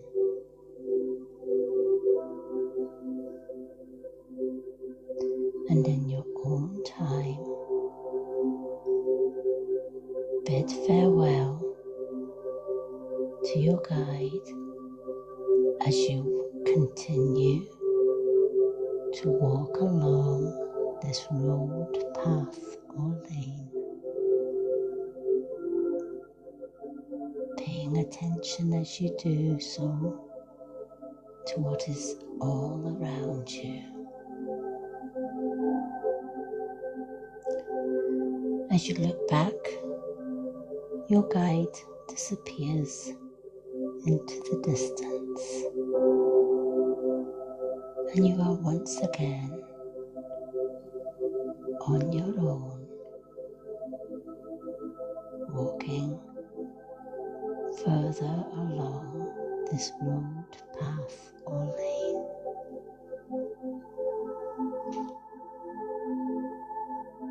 In the near distance, another doorway appears. This time, the door is a golden door with a beautiful shining handle. This door may open for you and take you into your second past life. If it doesn't, simply stay where you are, and you can go and ask your guide to show you more of this place. If the door opens, you are free to walk inside and enter your next past life.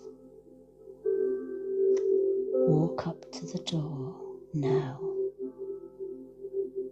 and turn the handle.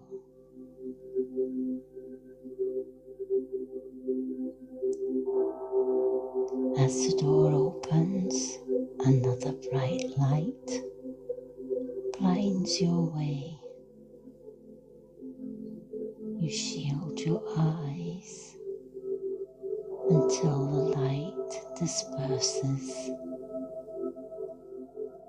and another road, lane, or pathway appears before you.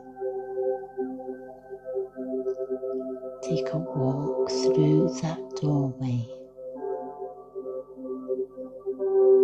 closing it behind you. Look down at your feet. What are you wearing? What clothes are you wearing? What shoes?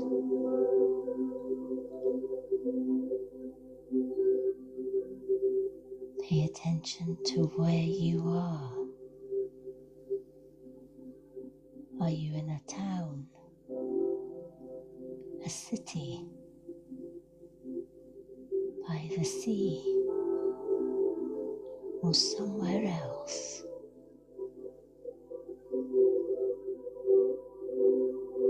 Pay attention to the sights and the sounds all around.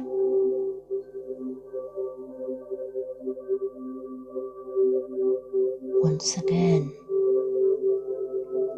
a person appears just in front of you. Is this person male or female?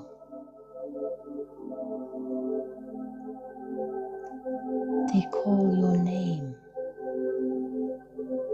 What was your name in this lifetime?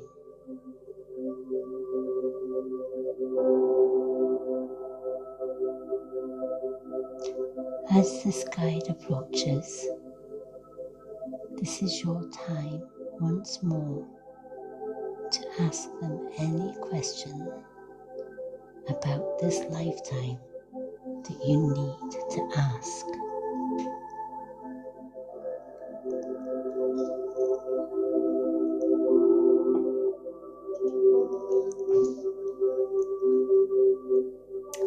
Ask them your name,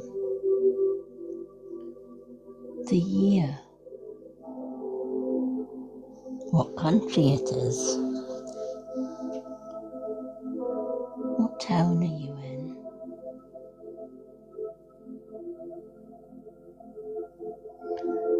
ask your guide to give you a tour of this place and tell you a little bit about who you were what you did in this lifetime.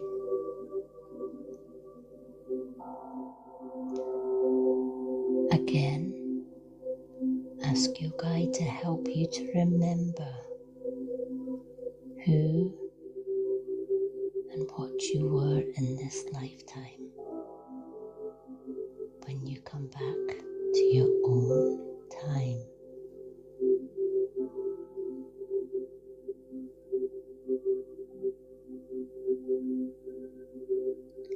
Allow your guide to give you any information you request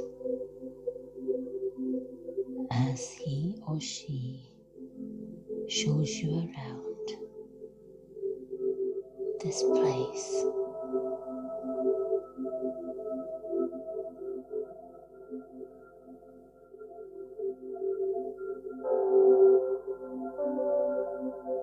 You are free to ask your guide any question you wish.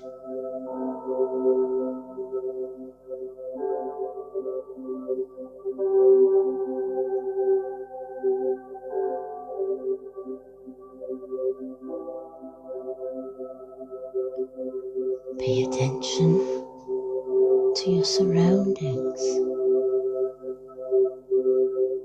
What people are there? Are there any animals, birds?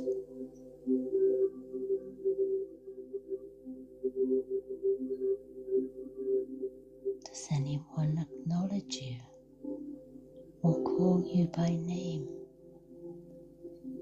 You may ask them their names.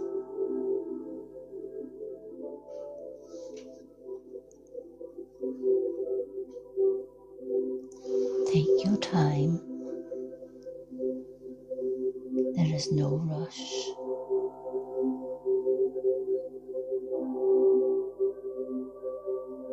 Enjoy this time to get to know you better. Your past life is part of who you are in this life. Their memories are your memories.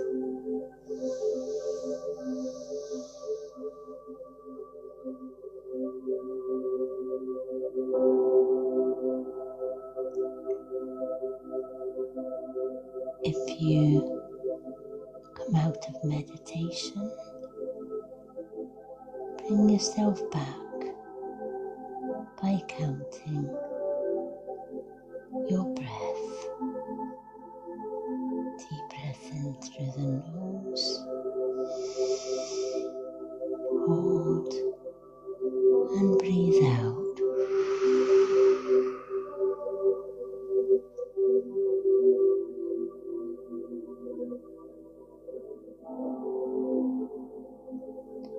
Your guide tells you all you need to know about this time.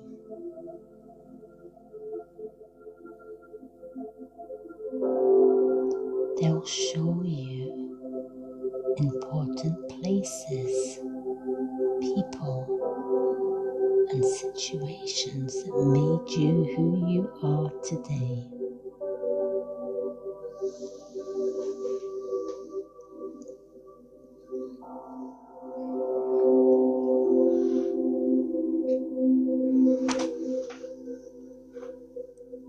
When you're ready to leave this place behind,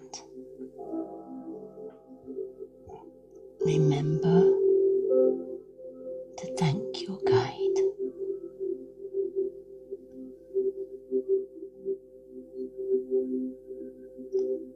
Now's your time to bid farewell to your guide in this place and carry on to your next door.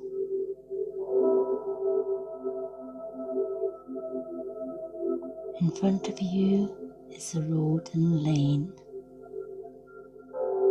that brought you to your guide. Continue to follow this road or lane. It will lead you to the next door.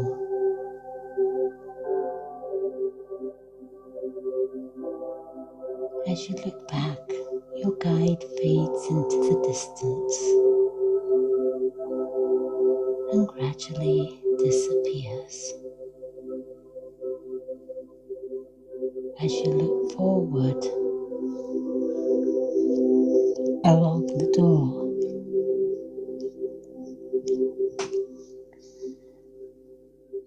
and the path, you reach another door.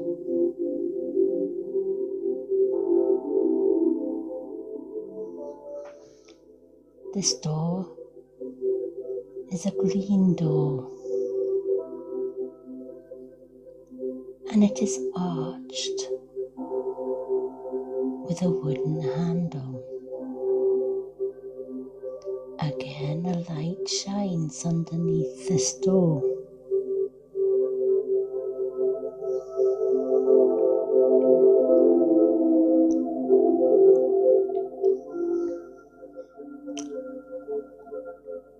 Walk towards the door and turn the handle. If the door is locked, stay where you are and explore this past life a little longer. But if the door opens, open the door wide and enter through this well-lit doorway. The bright light once again disperses, and you are in a different town, time and place. As you walk through the door, close the door behind you and look down at your feet. What are you wearing? What do you see around you?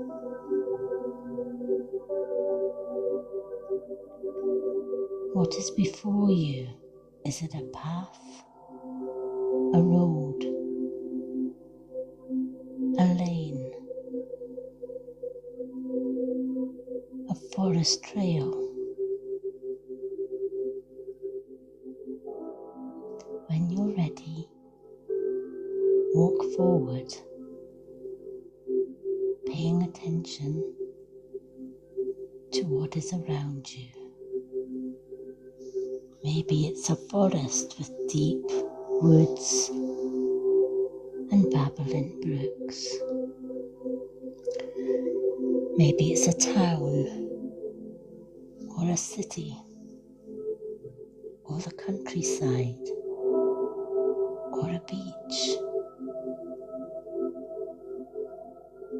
Again, as you walk and pay attention to everything around you, a person approaches.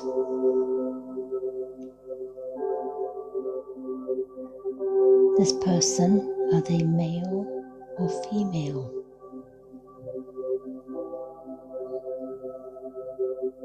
Look down at your feet before this person reaches you.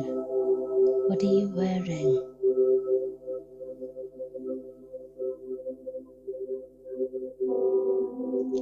When you're ready, move forward and greet your guide.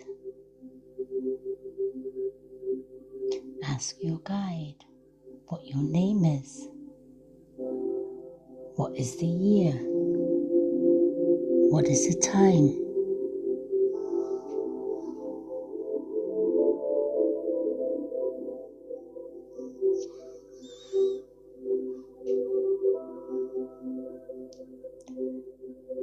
Ask your guide who you were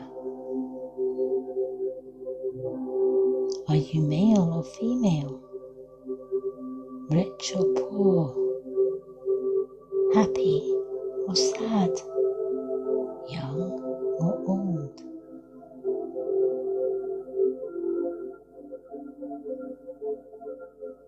Are there cars on the road or horses?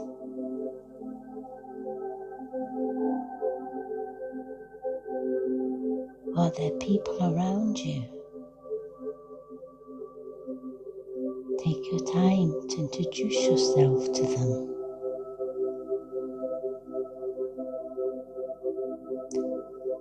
I'll leave you a few more seconds and moments. Take this time to ask your guide any questions that come to mind. Questions that will let you know who you were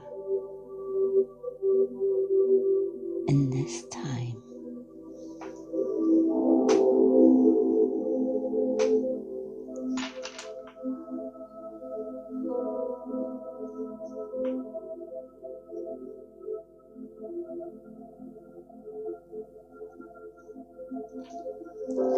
Don't rush. This is your final past life. So take in all of the sights and the sounds and the information your guide has given you.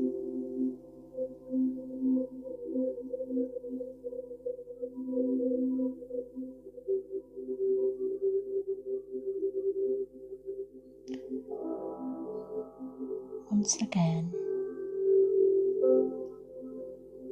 your guide tells you it is getting late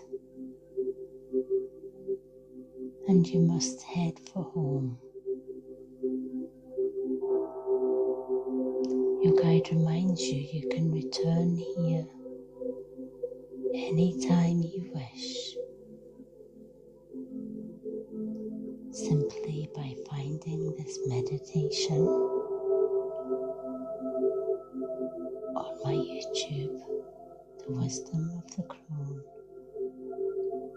or on my Facebook, The Road to Awakening.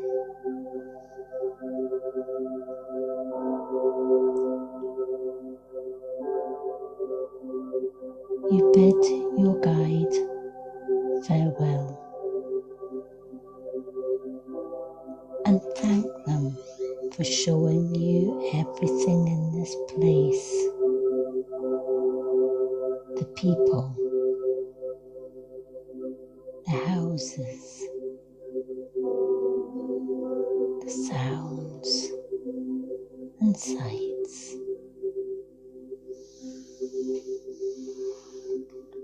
It's time to leave this place behind and return back to your own time.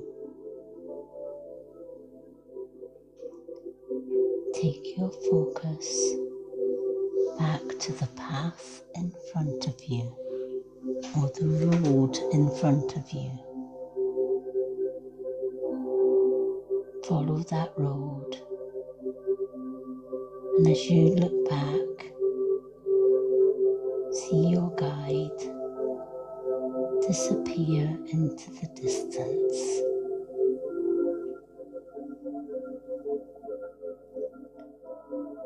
As you look forward in the distance, you see an all too familiar oak arched doorway. The doorway that leads back to the marble and wood corridor that first brought you here.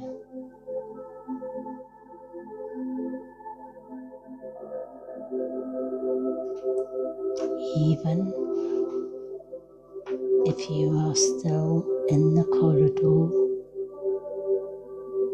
or in your first life or your second life. We all return together.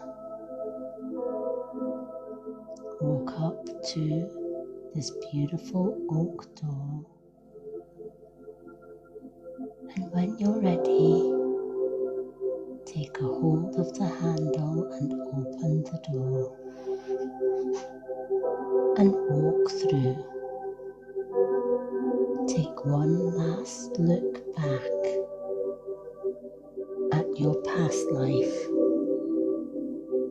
before closing the door.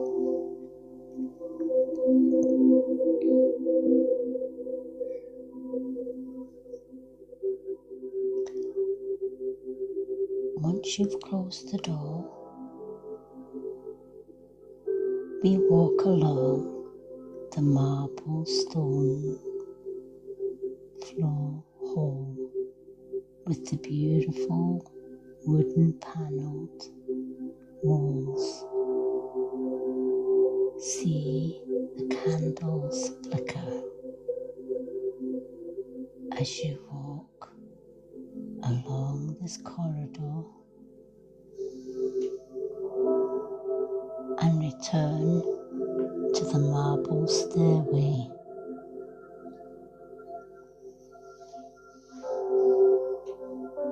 This time we are going up each stair together. Each stair will bring you away from your past life and back to your time, back to your room. Let's count from 10 to 1 as we go up each stair. 10, going up.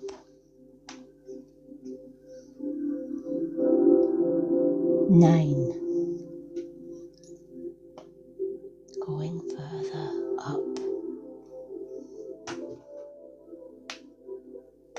8, coming back slowly. 7, coming back even more. 6, my voice becomes clearer and not so much in the distance. 5, halfway there. You look back and can no longer see the hole below. Look forward as we continue going up the stairway. 4, coming closer. 3, you're aware of your surroundings.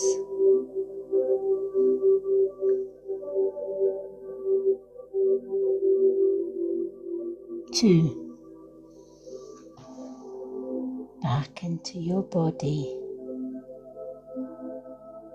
into your room, into your home, and back. 1, my voice is clearer now. You're back in your body. Wiggle your fingers and your toes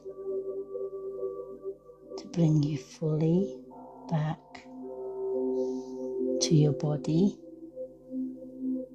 and into your room. 1, fully back in your body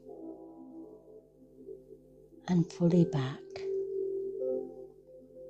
to the live. When you're ready, open your eyes and rejoin us back in the live. How many of us made it back?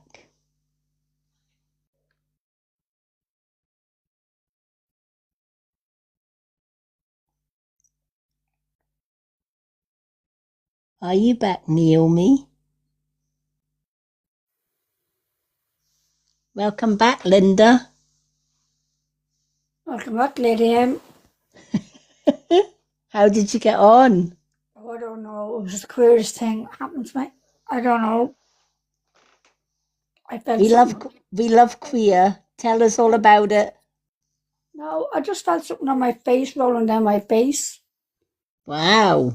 And I put my hand up and there was a tear come up on my right hand eye. Oh, wow. And then when I was doing my breathing, then there was tear coming out of my left eye. Oh my gosh. I don't know why it happened. And I rubbed them. I rubbed my eyes and my hand were wet. Oh my. I think I was in the sea. I think I was a fish. Oh, I Swimming. love that. But then I came out of it and I tried to get back in and I couldn't get back in. I just couldn't. Get back into the I don't know meditation. whether it's because I changed out my life. I don't know what happened. Wow. So the tears that were coming down your face could have been partly to do with the meditation of you swimming in water.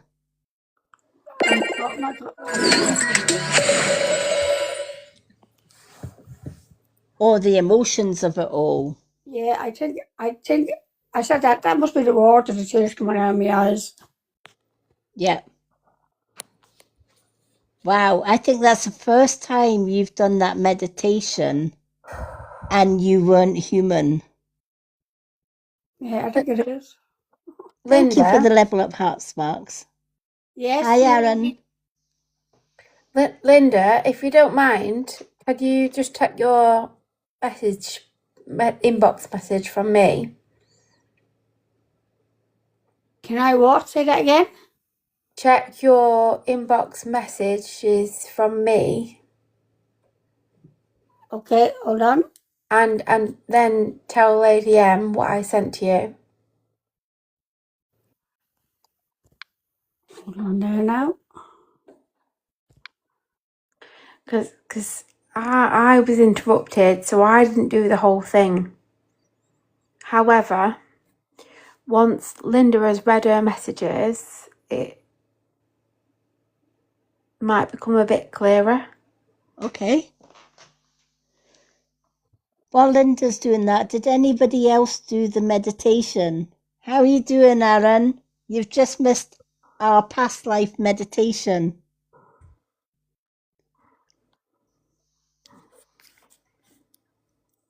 Has anyone else apart from Linda and Naomi come back from meditation? Or is everybody else sleeping?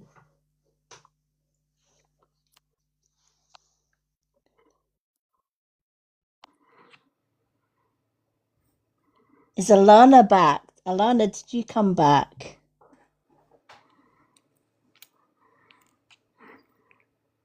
Aaron said, hey. Aaron sent a heart me. Thank you, Aaron. How are you doing, Aaron?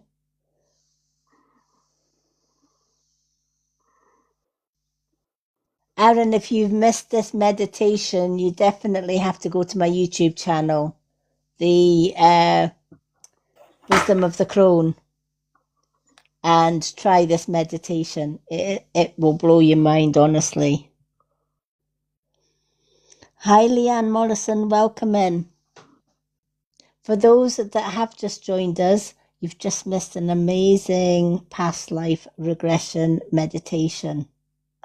But if you would like to do the meditation, you can go along to either my YouTube channel tomorrow, when I will upload this entire video, and you'll be able to fast forward the video to the meditation and try it for yourself. For my Facebook spiritual group members, it will also be posted in the Road to Awakening Facebook group tomorrow as well. Linda, have you? Yeah, I've checked? read it. Yeah, I've read it.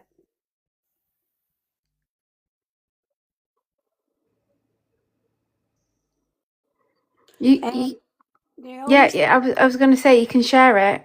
yeah, Naomi said when you went out to get your drink before you started the meditation that she's seen a figure in the conservatory and she thought it was her granddad. Wow. But I did start your meditation and I got interrupted by my kids. I got interrupted, so I didn't follow the whole meditation. But when I come back and I tried to continue the meditation, the figure that I saw, which I thought was me, that I thought was my granddad, you were like part way through, and I tried to continue, and obviously I missed part of it, but I know that that figure that I saw, it wasn't my granddad. It was it was too tall to be my granddad. Yep. So it's possible. I don't know how I know. It was just a male figure. I don't know how I know that it was a man. I think it could have been one of my uncles that has passed. I don't know. I just know that it wasn't my granddad. I thought it was to begin with before you started the meditation. And I don't know why I know, I don't know how I know, but I don't think it was him. I think it's somebody else. Yep. That's not my granddad. Well, it could be anybody, but I feel like it's somebody connected to me, one of my uncles that has passed. I don't know. Yep. It could be an uncle, it could be a guide, it could be an ancestor as well that was with you. Often when we are in a state of relaxation and we go into meditation, our guides come with us to protect us and to bring us back into our own time again.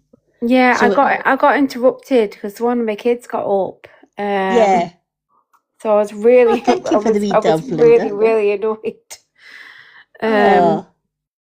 But I tried to come back, and I thought I'd come back to a point, but then I got interrupted again.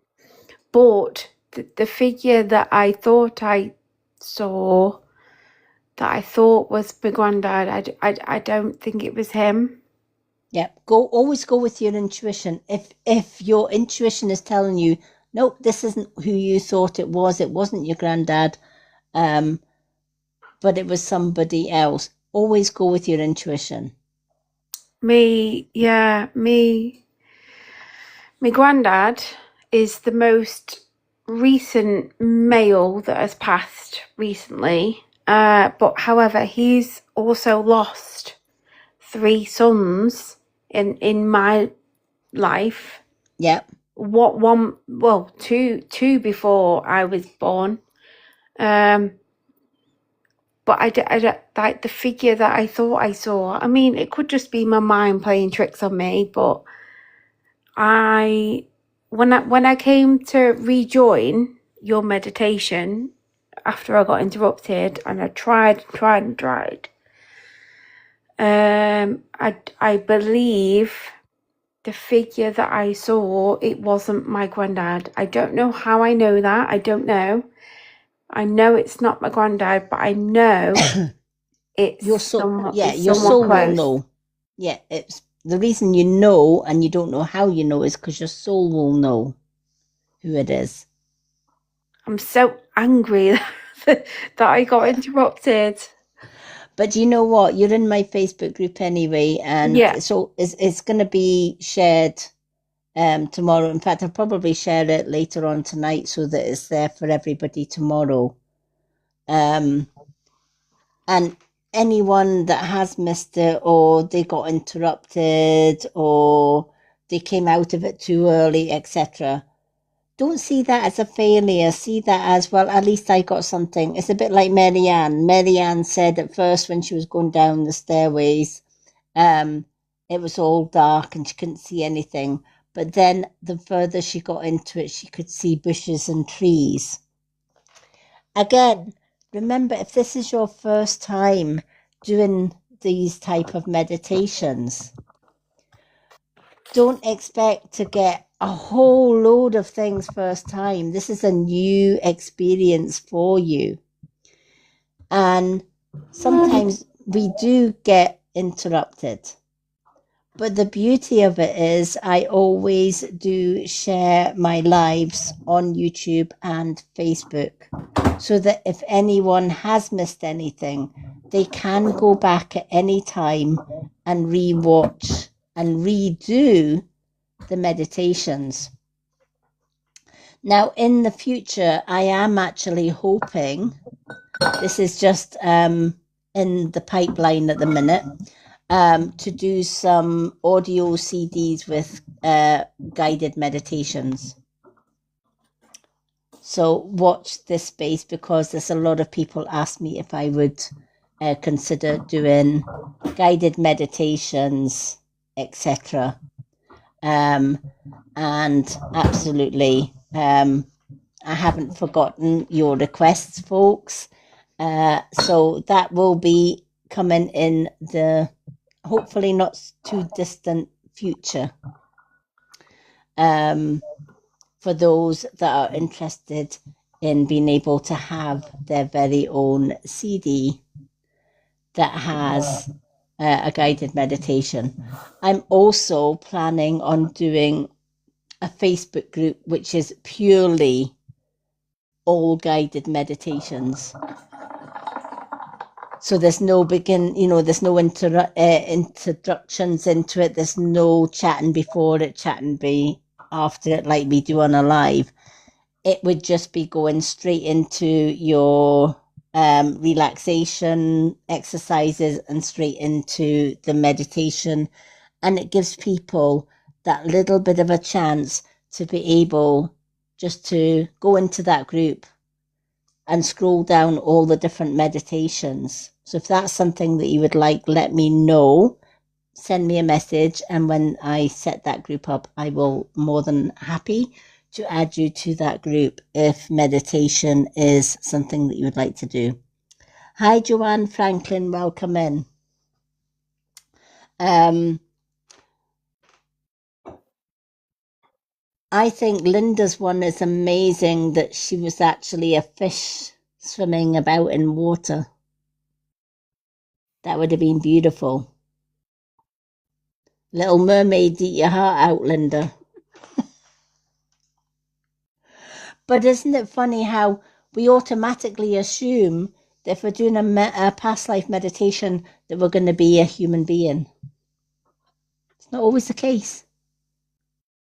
Your past life could have been anyone or anything. It could have been a butterfly.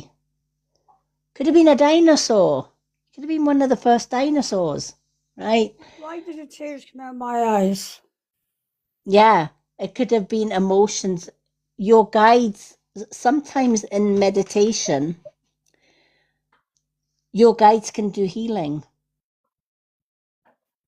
And they can actually heal your past as you're going into past. So, for example, not just in the past life, but in the past, in this life. Remember, when you go into meditation, you're leaving the physical realm and going into the spiritual realm. And within the spiritual realm, all healing is possible. And that also means healing from past hurt, past trauma, past pain. It's a bit like when I do my Kundalini or Yusai Reiki healing. The amount of clients I have coming to me for healing, and they will cry without knowing why they're crying. And or some clients will laugh hysterically and they don't even know why. But they'll just be so relaxed with their eyes closed, doing, accepting my healing. And for no reason at all, will just laugh hysterically. Or for no reason at all, will burst into floods of tears that are uncontrollable. And it's not because they're sad, and it's not because they find the whole situation funny if they are laughing. Their guides are giving them the healing they need. If somebody was depressed and really, really were going through a tough time, then your guide will give you something or make you laugh, because laughter is healing. If you have been suppressed, as in hiding your feelings, some people, when they are grieving, for example, cannot cry. Right? They hold it all in. They find it very, very difficult to show their emotions through death or through losing somebody. So when they're doing meditation, or if they're coming for a Reiki healing with myself, all those hemped up, blocked tears suddenly explode. It's like a volcano just waiting to erupt. And as soon as the healing energy is sent, the floodgates open. And sometimes you don't even realize until you actually feel something, as Linda did. You feel the tears running down your face and you think, what the actual hell? Why am I crying?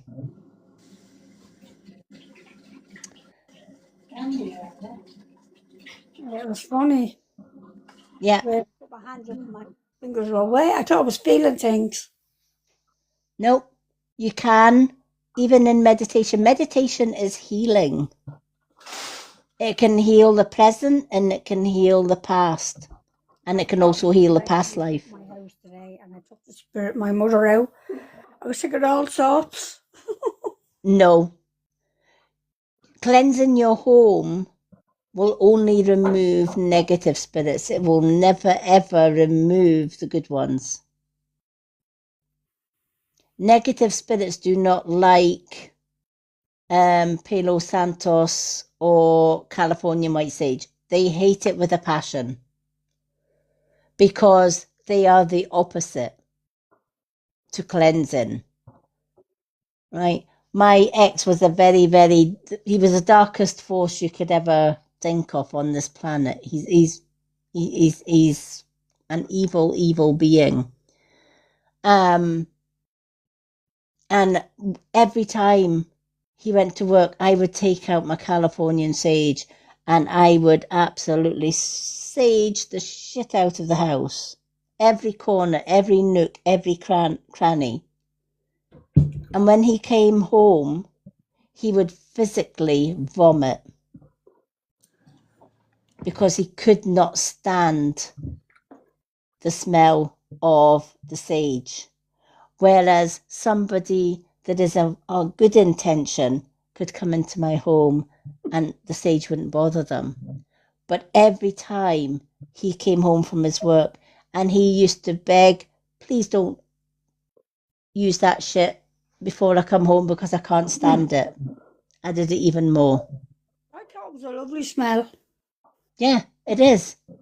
Because you're white force. You're not dark force, Linda. And even when I came into the bedroom tonight, I could still smell it in the bedroom. Yeah. I could smell it in the hall. I could smell it in the bathroom. Yeah. It lingers for literally hours and hours. So you can imagine if it's going to linger for hours and hours, any negative or dark spirits will not be able to stay in that for long. So, can I ask a question then? Mm-hmm. it's going off like the sage thing, but the past few, I mean, on and off. Hi, Robbo. Welcome in. On and off for about 6 months or so. I've been into crystals. Mm-hmm. And I don't really know what they mean, other than when I go to buy them and they say what they mean. So I'll buy them, and then I forget. But my question is, so going through what I'm going through at the moment with, I have to live with my dad, and he's so abusive, and so like his whole energy is negative, and he's putting it down on everybody in the house, not just me, but my partner and my kids and my mother. Is there a specific crystal that you could recommend that I could get to one, or even if I have to buy multiple crystals, one, to protect me and my family, but two, to like deter him and stop him from doing what he's doing, because he's nasty.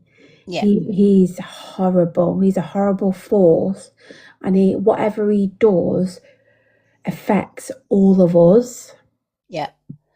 The one crystal that I can't live, in fact, the three crystals. If there is multiple, yeah, that's what I mean. Yeah. This is the crystal bracelet that I wear. I will not go anywhere without it. Nowhere whatsoever. And it has 3 particular protection crystals. The most powerful. Yeah, tiger eye is one of them. I thought I recognised that. I mean, that's what I mean. I'm not clued up at all. Yeah. Other than when I go to buy one and then they tell me the meaning. Yeah. I mean, we've got tiger's eye. Tiger's eye is for strength. It also works with your intuition. It will tell you if you're near somebody that is negative, etc. Hello, Auroras. Welcome in. And hello, Andrian. I have tiger's eye in mine. Do you not have tiger's eye in yours? No, I don't think so. I thought you did. I think that's quite a hard crystal to come by. What, tiger's eye? Yeah. No, you can get it in most. That's not in my. Well, it might not be in my. Shop that's around me. Yeah. Always ask them, because they might have some tiger's eye put up. Okay. But the most powerful one that you can wear is the black obsidian. Wow. Which is the pure black stone. Always ask for black obsidian, because you've got black obsidian and black onyx, and they both look the same. Onyx. That's what I was looking for to begin with, months and months and months ago. I was looking for onyx, and they didn't do it. Yeah. And then I googled it, and it was like it's a rare crystal. Yeah. Naomi, you should buy a bracelet off Lady M, and she'll make up what you want in it. Does Lady M supply? Do you supply them? Yes. She makes them. Ah. Yep. I make the bracelets. I am going to be putting some up tomorrow that I've already got in stock. But you can pre-order them. I was going to say, could you customize one for me personally? Yes. I've done some for Linda. Yeah. So, for example, if somebody was having nightmares, I would give them crystals in their bracelet that would help with their nightmares, etc. These 3 crystals I would recommend them for protection, especially black obsidian. Between black obsidian and black onyx, if I was to choose between either of those, always go for the black obsidian. Oh, really? I thought it was always onyx. Pardon? I have 3 bracelets from Lady M. Do you? And she's got another one so coming in the post. Scrap my local shop then. I never take them off, not even in the shower. No, I don't take mine off in the shower. Never. Mine's is always in the shower. But you're not with me. You don't just get a bracelet. You get I make these by hand. Wow. I put Kundalini Reiki into every bead. I bless the bead and put protection in it for you. And if your bracelet ever gets broken, as long as you've still got all of the beads from the broken bracelet, you can return the bracelet and I will re-bead it and re-bless it. Oh, that's wonderful. That's my problem. Where I go to get crystals is literally the crystal, and I'm forever losing them. Yeah. And then also I can't like remember what's what and what I need, and so yeah, perhaps if you customized one for me and I had it all there on my wrist. Yeah. I've never thought about getting a bracelet. Yeah. Mine's is more than just a bracelet. It is the healing, it is the protection in it, etc. And also, when you put the bracelet under the full moon, it recharges the healing and protection. I heard about that, yeah. But then I also question myself because there are some crystals that you shouldn't keep next to each other, and there's ones that you need to recharge, and then I get dead confused and muffled, like what crystal can I keep next to each other, and then it's just, and then I think I'm just going to give up now.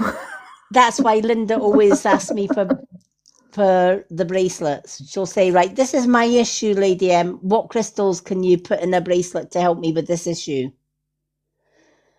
So for you would probably benefit from one like this, which has the 3 main protection one. It would have the tiger's eye. That would work with your intuition and keep your intuition wide open so you know who is good and who isn't. Your black obsidian. Your black obsidian will protect you against any negative energy, even your dad, etc. Right? And then you've got the hematite. The hematite is this very shiny one, almost like a mirror type. Now, what hematite does, because it's shiny and it's a mirror, any negative wish, intent, or curse sent to you, the hematite reflects it back to sender. Wow. That's what I need. So for you, because you are literally living with kind of evil. Oh no, I am. Definitely tiger's eye, the black obsidian and the hematite work together very, very well. But like I said before, I've looked up on the onyx. And that's what I wanted. What does the onyx do?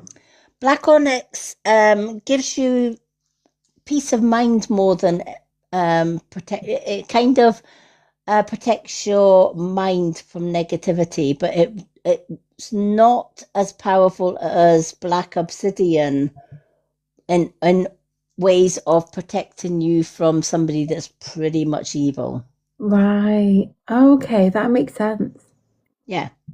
It's why when we do scrying with black mirrors, the crystal in a black mirror has to be black obsidian, because the black obsidian keeps negative spirits from coming through the mirror. Oh, wow. Okay. Yeah. Yeah. Wow. But there is going to be some good news I'm going to share with you all, starting from tomorrow. Now, one of the world is awakening, or at least for many people like myself, we are changing our vibrations. Our vibrations are going up.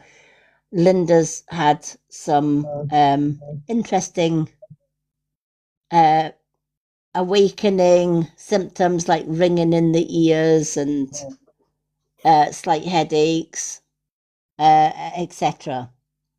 Right? And many spiritual people do. But there are a lot of people that want to wake up or they want to have healing. And unfortunately, you know, when I was looking at revamping my business, I'm always looking at my spiritual business in a way where how can I help and to reach more people? You will notice that on TikTok, a lot of mediums charge an arm and a leg just for a single card, let alone a reading. My readings, they never change online. It's always the same gifts and the same prices. I keep my prices low online because, let's face it, we're in an economic difficult time right now. Food prices are going up. Petrol, diesel prices are going up. Rent, poll tax, everything, you know, all these council taxes are going up.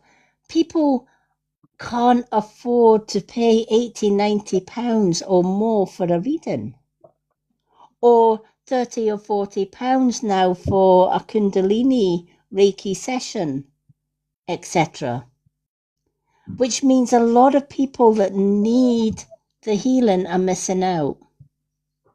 So from tomorrow, all my private readings are going to be massively reduced. All of my Kundalini and Yusai Reiki healing sessions are going to be massively reduced. Wow. Why?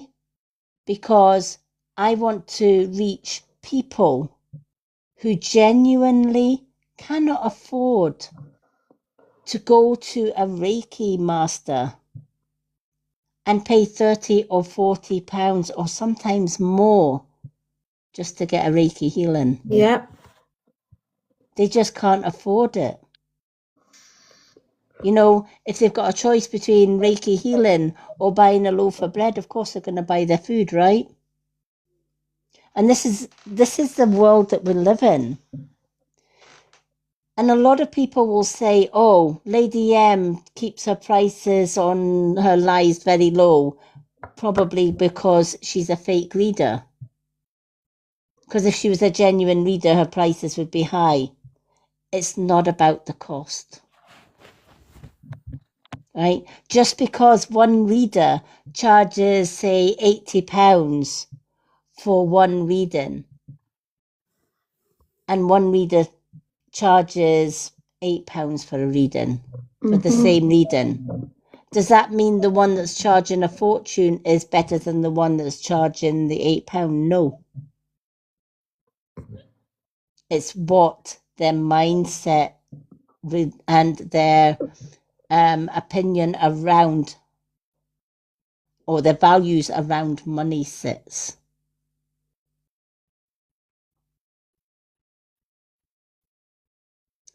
If a reader is given readings for expensive costs, they're working with ego. Look at me, I'm the all-seeing, all-brilliant reader. That's why my prices are high. Me, I know who I am. I know my abilities. I don't have to put a high price tag on that to prove to anybody who and what I am. You'll never find me in your DM box asking for readings. I don't advertise my readings or my healing worldwide on the World Wide Web or whatever. I have a Facebook group and I have my TikTok. and my Instagram and my YouTube. And that's where I'll post things. Sometimes I post things in my Facebook group and never get any comments other than Linda's. Does that mean I'm going to close the group? No. Because just because people aren't interacting on my posts in my groups, that doesn't mean to say, oh, well, I'm just going to ignore them and not post anything. Some people don't like posting, and that's okay. Some people just like to put a like on post, and that's okay. I will be there for the people that need it. It's the same with my bracelets. A lot of people don't know that I do bracelets until they see me posting about them. So from tomorrow, on my website, there will be new pricing for all my services. My online live readings will remain the same because I personally think that that's value. I don't know what Linda thinks about the pricing for the readings. Yeah, exactly. Yeah. Right? You might have another person's live too. You wouldn't get that. No, you wouldn't get that. That's what I just put in the comments. Fate.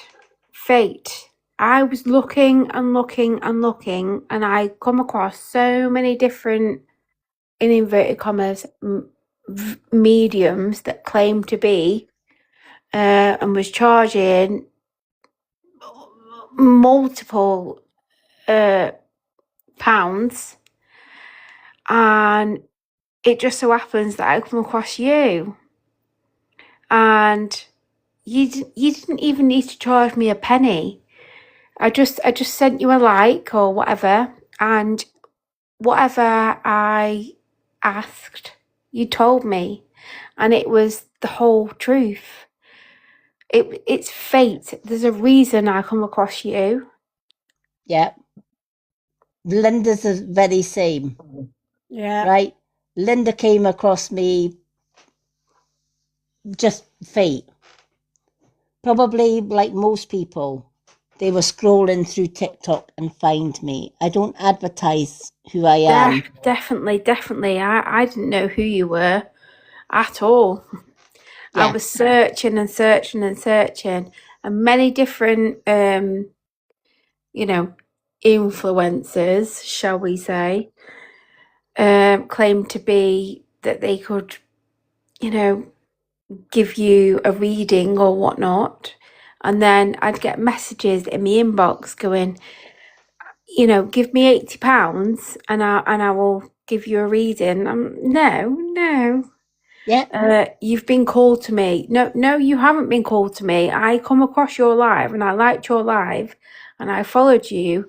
And then you thought that I was some individual that was silly enough to accept it. No.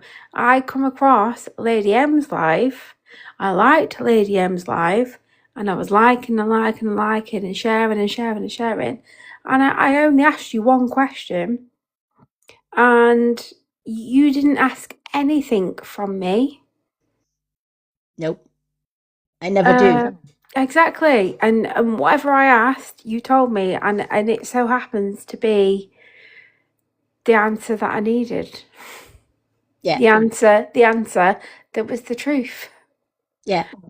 And even Marianne was saying in the comments there, if I can find Marianne's one, was yeah, me too, Lady M is very selfless.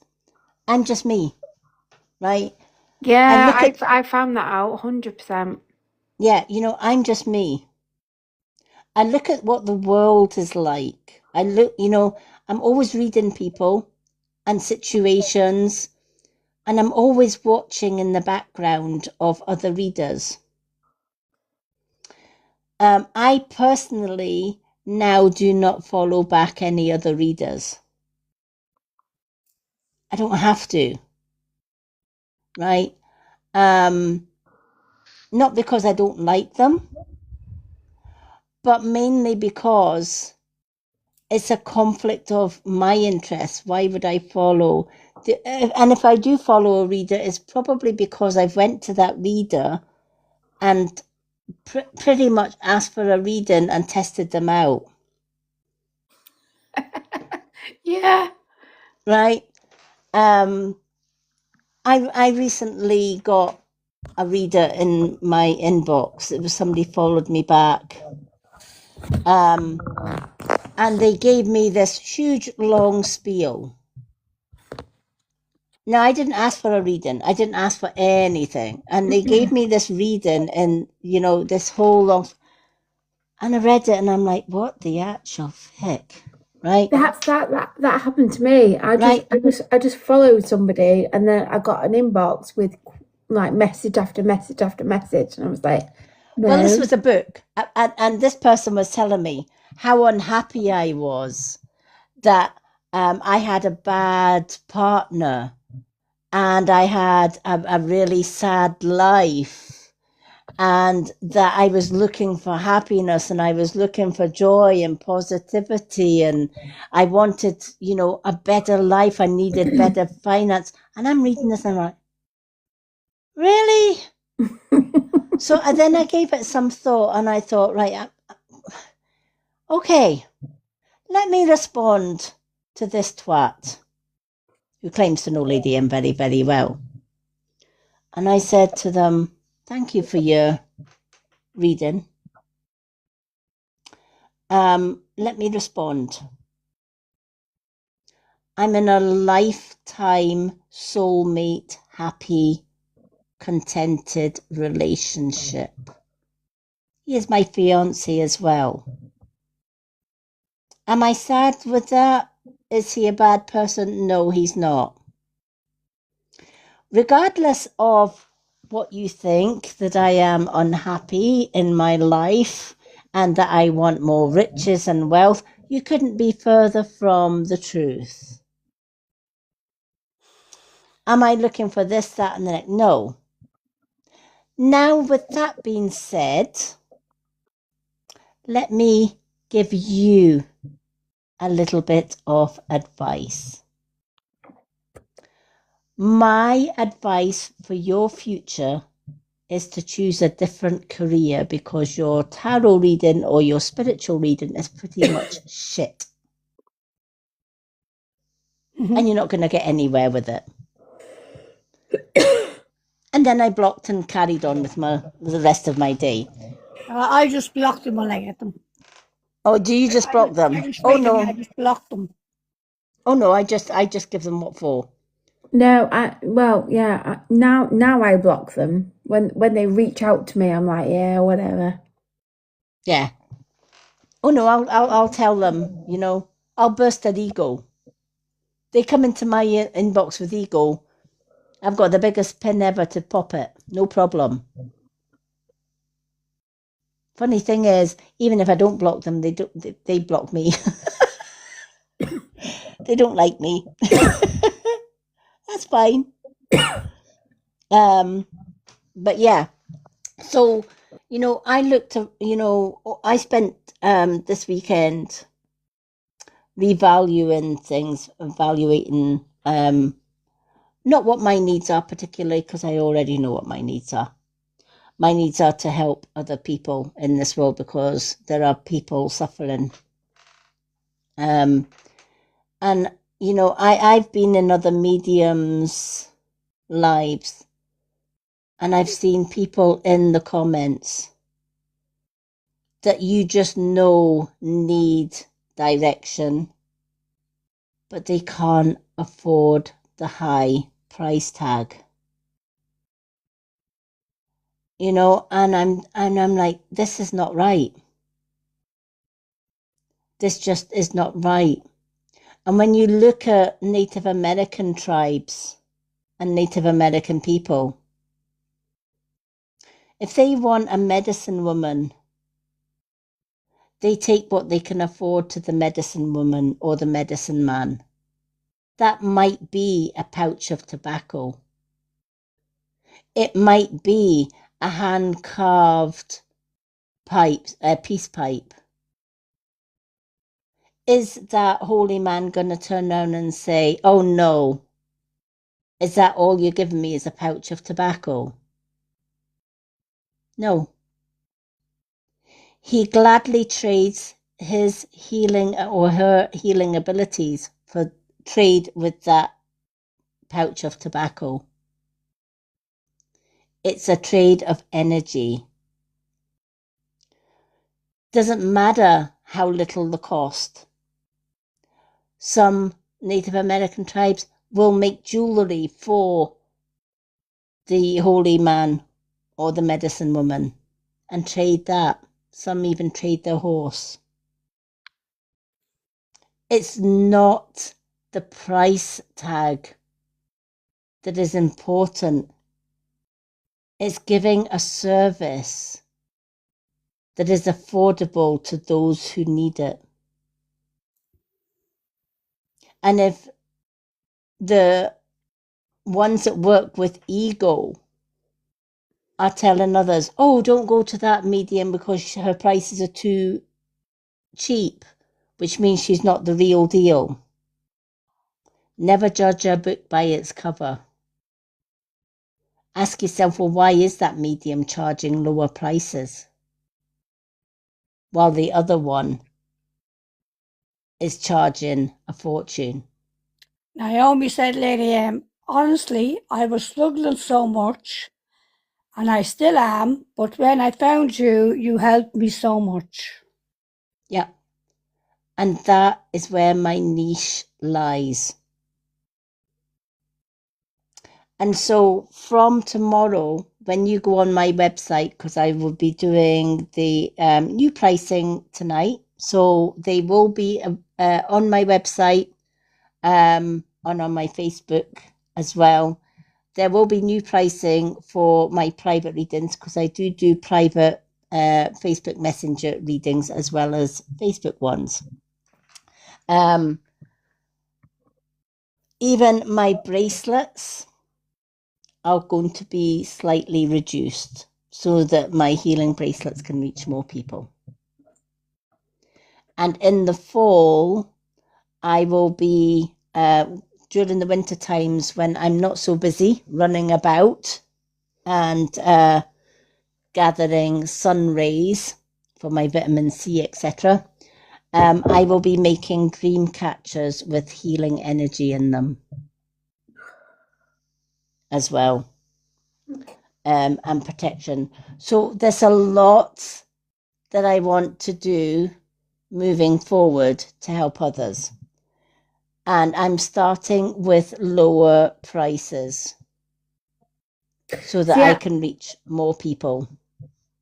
See, I didn't know that you sold like individual bracelets for people.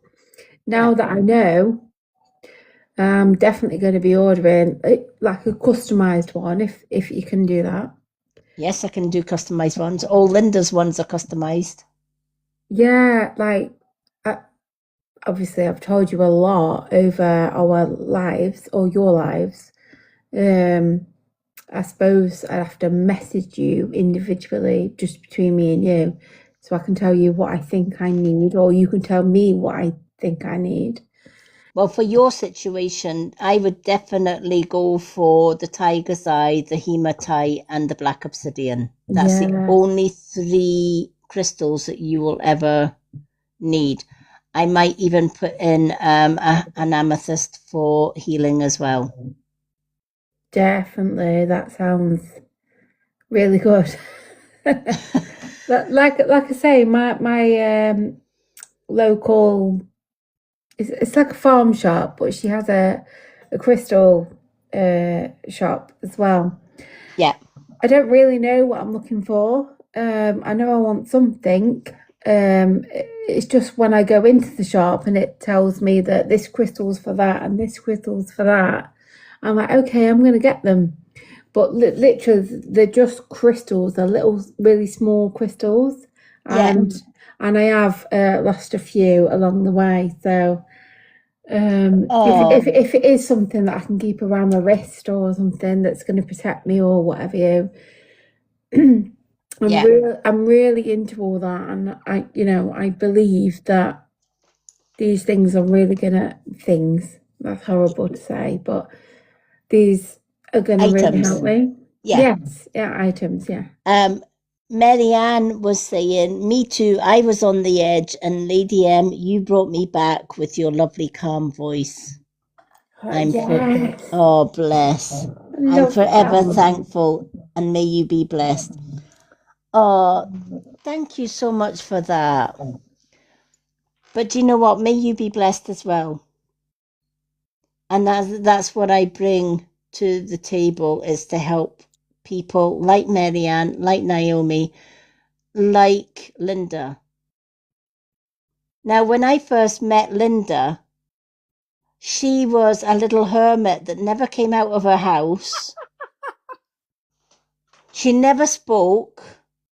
She never came up in the box when we asked her, I'm not coming in the box. Nope. Come on, Linda, up in the box. Nope. No, Linda, up in the box. No. And eventually we got her in the box. Right? But do you know what? Now I'm seeing a different Linda. She's not a hermit that hides in a house and doesn't want to see anybody, doesn't want to connect anybody, doesn't, there were even times when she didn't want to even be here. But you know what? She is here.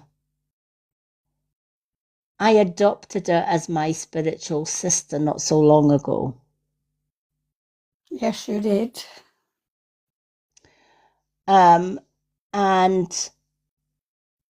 there's not a day goes by I don't communicate with Linda.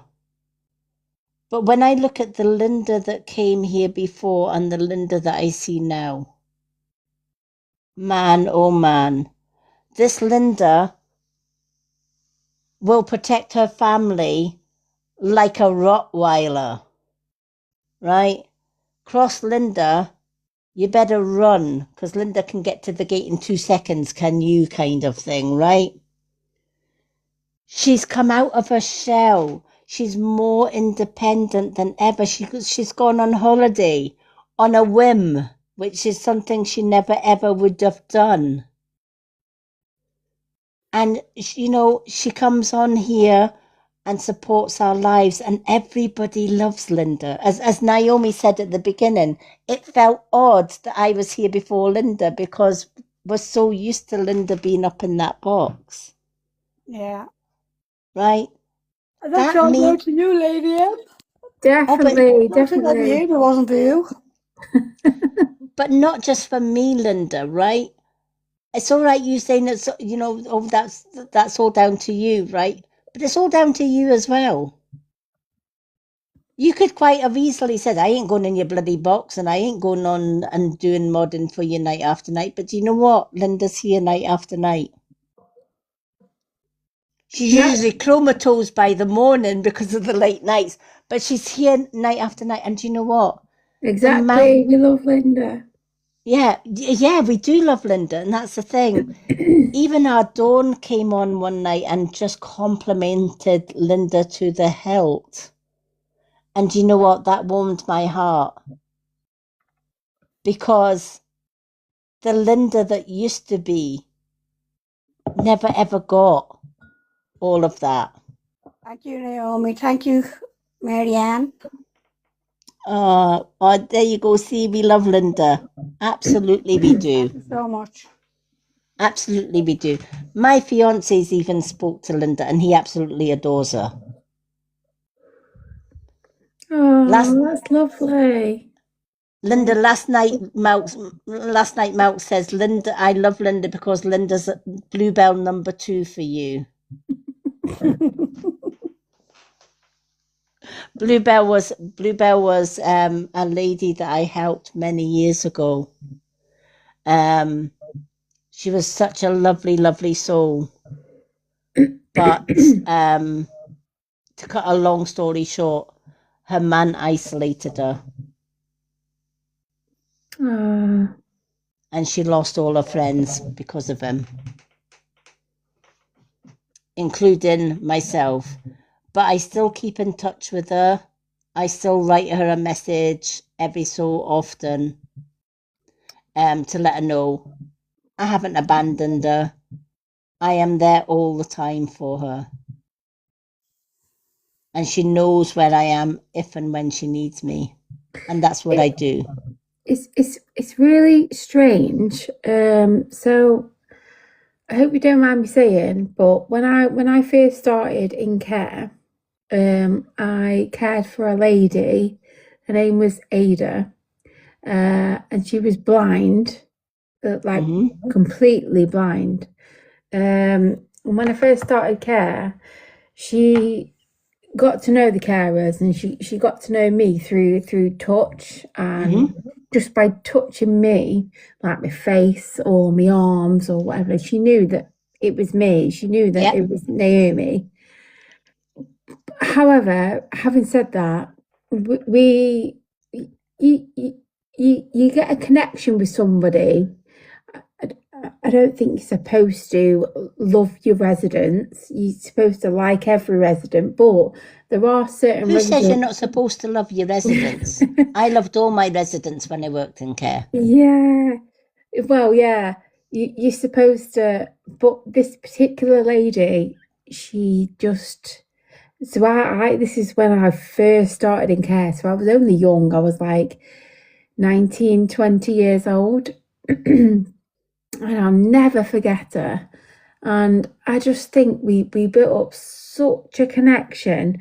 But not only that, I have like this is weird, but like a feeling that she knew a lot more than what she told like what she put on. If that makes sense. Yeah. I don't know why. Like when it comes to her care planning, and everyone was saying, "Oh, she's registered blind, blah blah blah. She can't tell you anything, this, that, and the other." I always felt like that's a lie. Like, regardless of what she can or can't see, or what she can and can't say, or does, or this, that, and the other, I always felt like she was a big, strong character that regardless, she knew full well. Like, it was like a mind thing, if that makes sense. Yeah. I knew what she wanted before she made the action that she wanted it, if that makes sense. Yeah. Yeah, she can reach you through your mind. I always say, you know, a lot of people say to me, how can you see spirit if you're blind, lady, and you have very little vision? Because there is a difference between spiritual vision and physical vision. Yeah. I was blind until I was 5 years old. I couldn't see a darn thing. Totally blind. But yet, my mother argued with doctors because my mother says, if my daughter can't see, why is she describing faces? Why is she telling me this person's got long hair, this person's got short hair, and she can't see?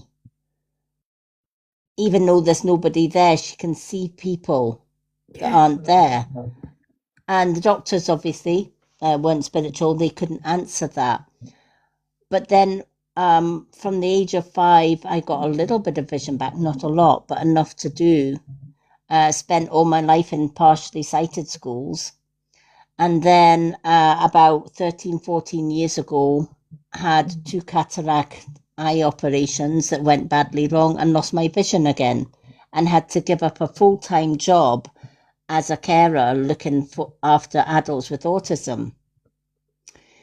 And I was lucky. I had paid into a private pension scheme. And I didn't have to go on unemployment or anything like that. I got to retire at the early age of 49.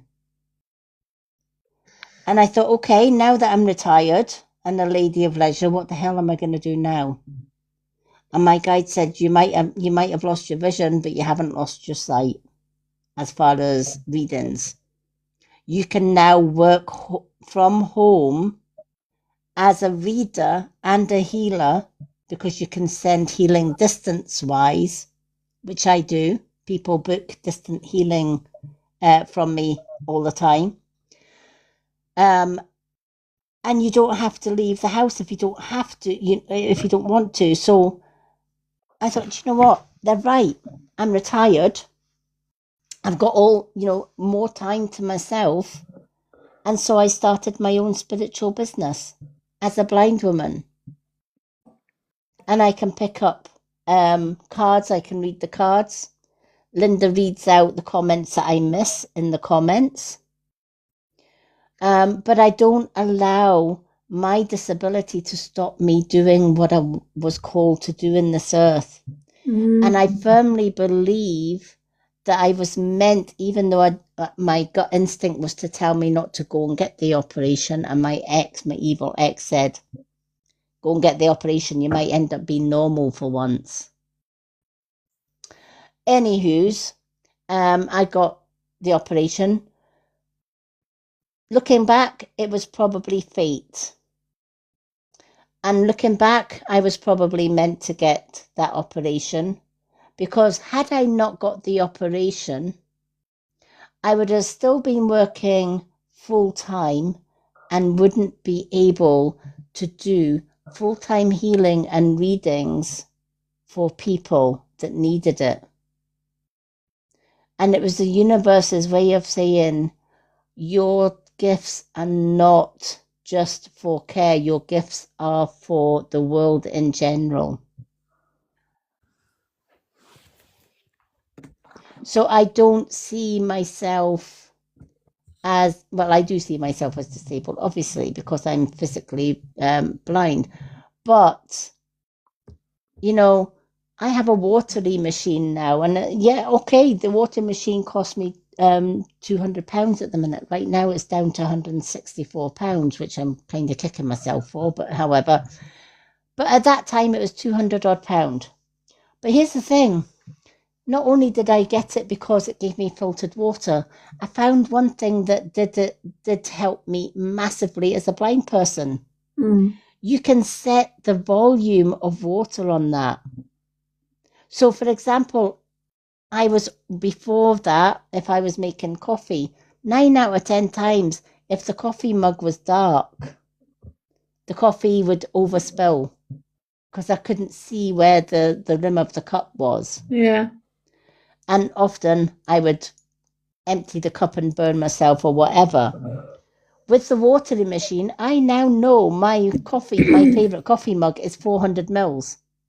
So I set the watery to 400 mils, put my coffee in the cup, put it into the watery, and it fills it to exactly 400 mils. No more burns. So, yes, it was 200 and odd pounds for the watery. For me, that was priceless. Absolutely priceless. That I could get a machine that literally gave me hot water and the exact amount that I needed for that hot water as well. So I also learned that I could put mascara on without a mirror. How many ladies can do that?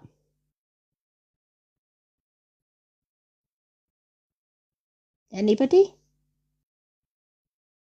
If I gave Naomi a mascara wand and said, Naomi, put your mascara on without a mirror, could you do it? She's on mute. She's muted. Oh, she's muted. Oh, she's muted. I don't know. Linda, I will try. And then look in the mirror and see what way I look. Oh, bless. I know. I think my dad's waking up. Oh, right. Okay. No problem, Naomi. Yeah, right. Don't get me wrong. The first time I tried putting mascara on without a mirror, I probably poked a few eyeballs out a few times, right? But what I realised one day when I was putting my mascara on with a 3 times magnified mirror, if I did that with my fingertip, I could actually sense before it even touched my lashes where the end of my lashes were and the tips of my lashes. And I thought, wait a minute. If I can do that just with touch with my finger, can I do it with touch with a mascara wand? So I took the mascara wand and did the same thing. Now I can put mascara on like a pro without a mirror, without poking my eyes out. Because when you lose vision, you rely a lot on touch. So even when I'm beading my beads for my bracelets, and you might think, for example, very small hole for a very, yep. Naomi had to put the volume right there on her phone. All right. No, You can't hear that in your saying because she needs to be quiet because she thinks her dad's up. no problem. Listen, Naomi, you'll get the volume. She can't hear you. Yeah. All right. I'm just going to text her. Yeah, text her, say she can watch it back. She can watch it back tomorrow when I post it. But even with the smallest of holes, how do I bead my bracelets, you might be asking, without a magnifier or whatever? What I do is I have the beading cord in one hand and the bead in another. And I hold one end of the strand with my teeth. Right? So I've got one strand in my teeth and the other side of the bead. The reason I do that is so that the beads don't fall off when I'm beading them. So then I take a bead and I'll hold the bead in my finger and I'll feel for where the hole is. And then I'll take the end, I'll feel for where the end of the thread is. And I will thread the thread into the hole. I will line them up through touch. That means I can bead my bracelets without a magnifier. And then I tie them off and I put whatever charms that is needed. So just because you have a disability, you always find a way around that disability and you do things differently. I was banging all the doors. Oh my God. The demons. Yeah, my children are in bed. Oh my God.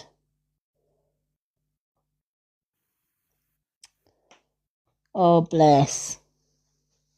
My heart goes out to her. You do get evil, yeah, demon's probably the right word, Linda. You're just putting the text. I hope he's not going to start. But Jesus, he already started. Yeah. Yeah. She's better just ignoring him. Don't give him any reactions. Just ignore him. He's looking for a reaction. I wouldn't give him a reaction, to be fair. I definitely wouldn't give him a reaction. Well, I'd like to give him a reaction. Eh? It's going to wake the kids and all up here, son. Yeah. I feel the poor wife having married to him. Yep. On the plus side, Karma's watching. Karma is watching. But yeah, honestly, my ex was evil as well. I can totally get it. Totally get where she's coming from. I've been there, done it, and worn the t-shirt. Oh, bless. No problem, Naomi. What a shame. Oh, bless. There's nothing worse.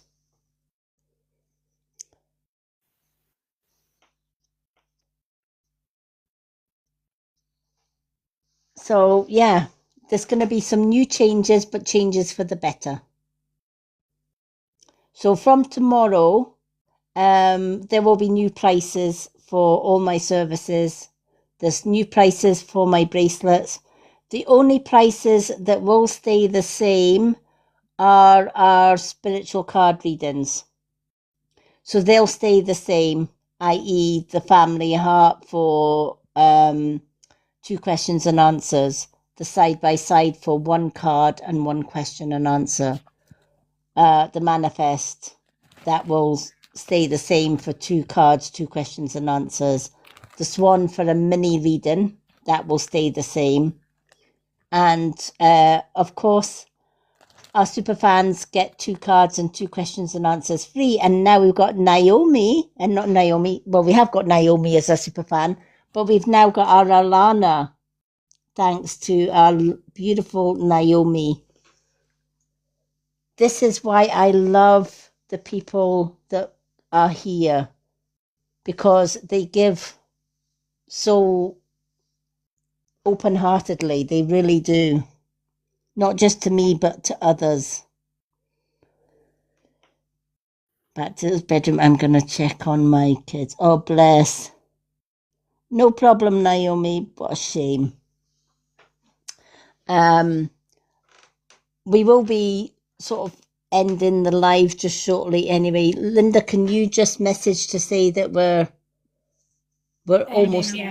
Yeah, we're almost ending, but she can message me anytime. We are back tomorrow evening with some gift-only readings. So as I said, the gift-only readings, that's the only thing that isn't going to be changing. But the prices for the bracelets, they are going to be coming down in price, as are my readings and my healing. The reason being is I want to reach more people that can't afford the high price tag that some Kundalini Reiki masters are charging, and some spiritual readers are charging. I just think sometimes they are taking advantage of vulnerable people, and that doesn't sit right with me. I recently found out not so long ago, for example, that crematoriums are making an absolute fortune for those that have passed and that cremated, because a lot of people think you pay all these thousands of pounds for your funeral and you pay for a plaque to go on to a wall or in a crematorium. And you think that just like a gravestone on a grave, that those plaques are going to be there for life, for loved ones, and they're following the grandkids and the grandkids to come to go and pay their respects. It's not so.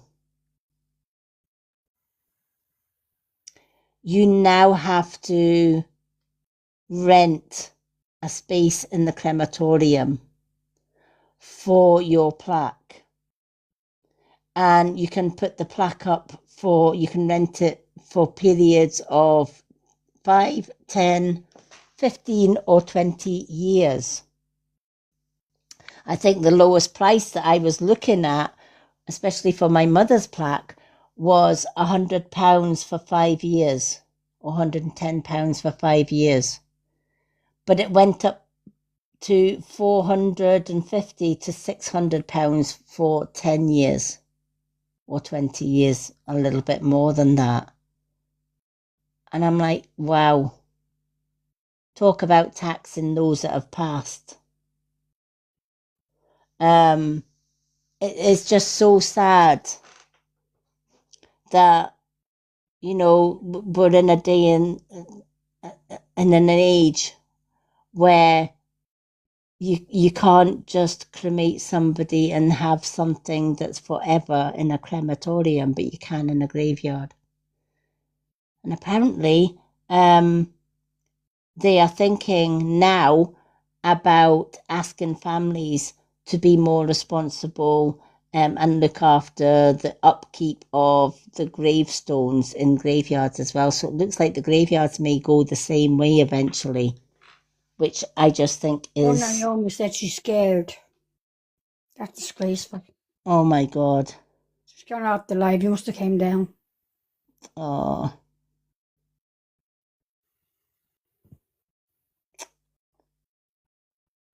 That's terrible, isn't it? terrible, Wow. like in a whole age, married woman with kids, putting up with him. Yeah. But do you know what? That's what so many women go through in life. Yeah. Probably has to sleep beside him. Oh my God. Mm-hmm. I'd be fucking putting him on the couch. In fact, I'd be putting him in the fucking shed. Pardon my French, but... I'd be fucking putting a knife in him. Oh my God, Linda. But it just goes to... And this is why I do what I do. Sleeping tablet and a cup of tea. Knock him out. Oh, I know. I know. Tell me about it. But do you know what? It just goes to show what people go through in life. And, you know, never judge a book by its cover, because nobody knows what goes on behind closed doors. Somebody can come to you and be the nicest person on this earth on the outside, but behind closed doors, believe you me, there are some nice people that turn into monsters. Naomi's dad is one of those monsters. She had to go off the life because of him. Yeah. Yeah. She has to put, you know it's a bad situation when you have to come off alive to keep yourself and the kids safe. Yeah. And, you know, Naomi and her family are always in my prayers, and I'm asking the universe to bring karma to him. That's one of my wishes. I think along with Naomi's bracelet that I send her, I'm going to be putting in a few bay leaves that she can write on.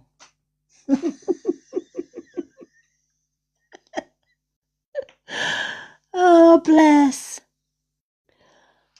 But my heart, I'll send her a message later on after this live, just to make sure that she's okay. Bless her.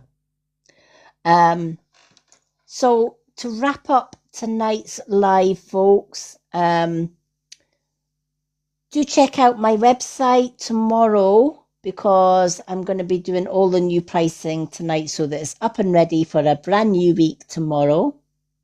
So there's going to be new prices on my private readings, and you can book them by contacting me here or on my Facebook group, which is The Road to Awakening.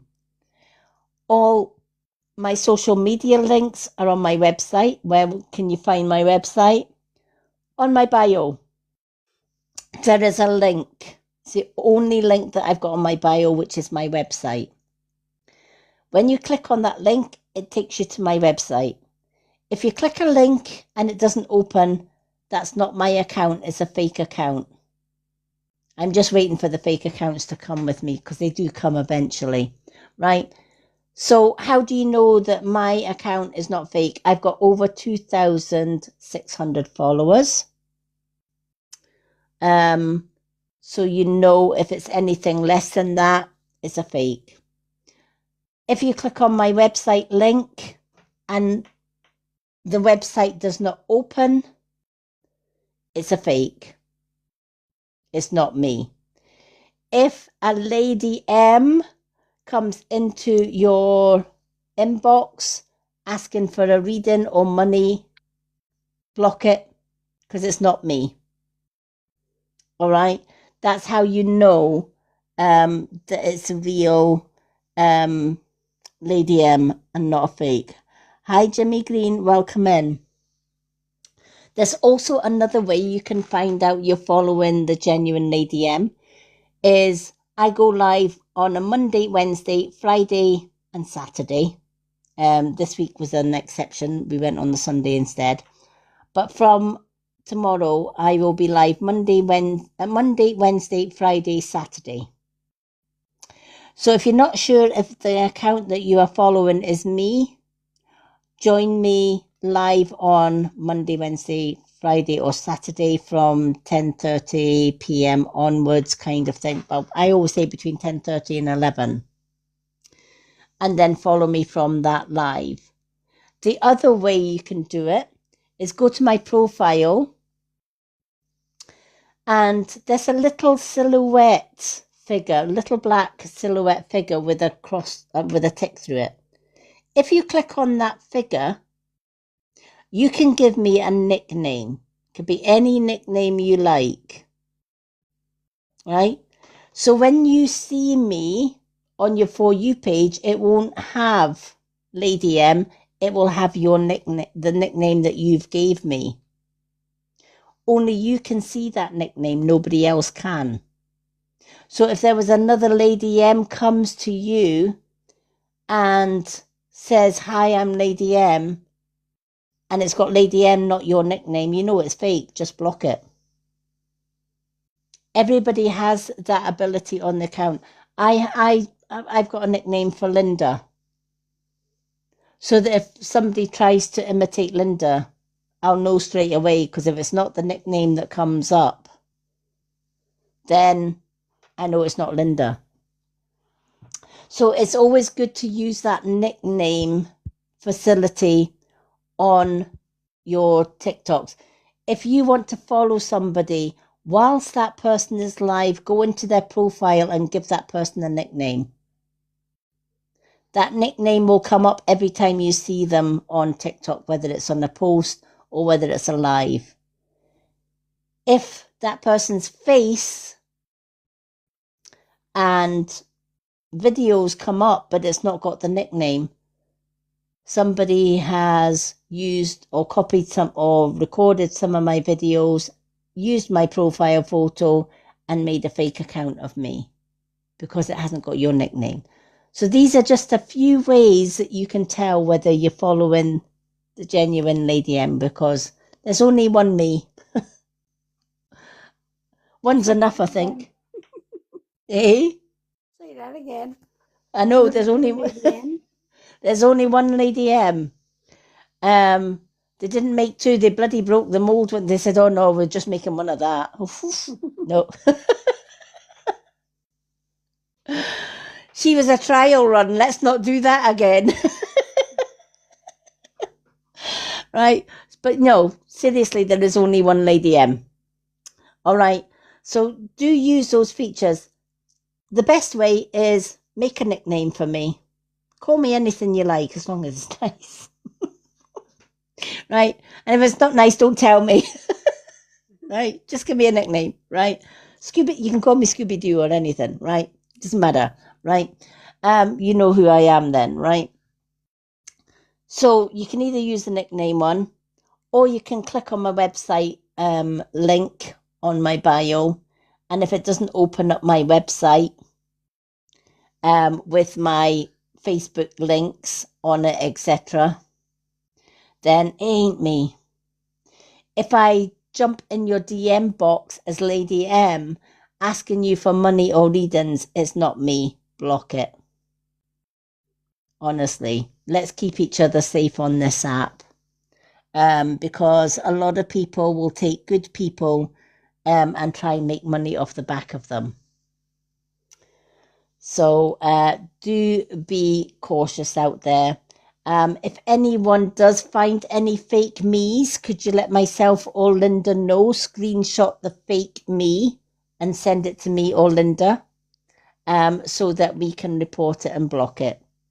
Let's get as many fake accounts off TikTok as we can possibly do. So I look forward to the new beginnings with this new pricings coming tomorrow. This live will be shared on my YouTube channel. I'm going to download it tonight, hopefully, so that it's there for tomorrow morning. So my YouTube link is in my website. My Facebook group, The Road to Awakening, the link for that is in my website, which is in my bio. So do go along, and all are welcome in my group. Naomi just texted me on TikTok Messenger. Oh, bless. Oh, I seen a message come up saying, "Don't worry about me." Of course we worry about her. Don't tell Lady M not to worry about somebody that's going through abuse, because I will. I know she's a strong woman and all the rest of it, but You know, let's keep Naomi and her mum and her kids in our prayers. And if we all put up a message or a prayer to the universe to bring karma to the one that is causing this family so much misery, every prayer gets heard and every prayer counts. So Naomi and her family are always in my prayers every day. This is what we do. We support each other. And I love our little community that we're building here. Okay, folks, I am going to say good night to everyone. I will be back tomorrow evening with some gift-only card readings. So I hope you'll join myself and our lovely Linda for some more readings. Congratulations to Alana, our new superfan, and a huge thank you to our lovely Naomi, who gifted a superfan for Alana. That really, really touched my heart today. And it just goes to show how many nice people we have on this app. So huge thank you to Naomi.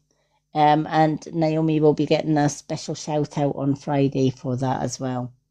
Thank you to our lovely Linda for doing all the wonderful, amazing work that she does in that top box up there, keeping our live positive.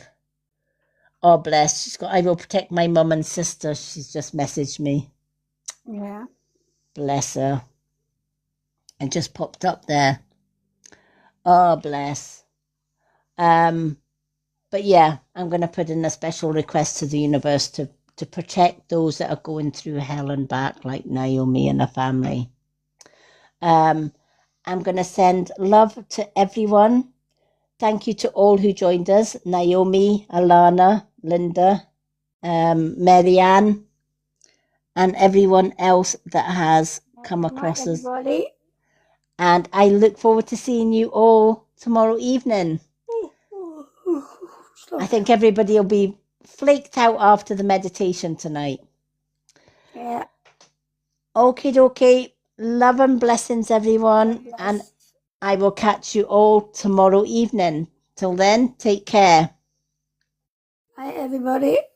Good night, all. Good night, Marianne. Good night, John Boy. Good night, Mary Ellen.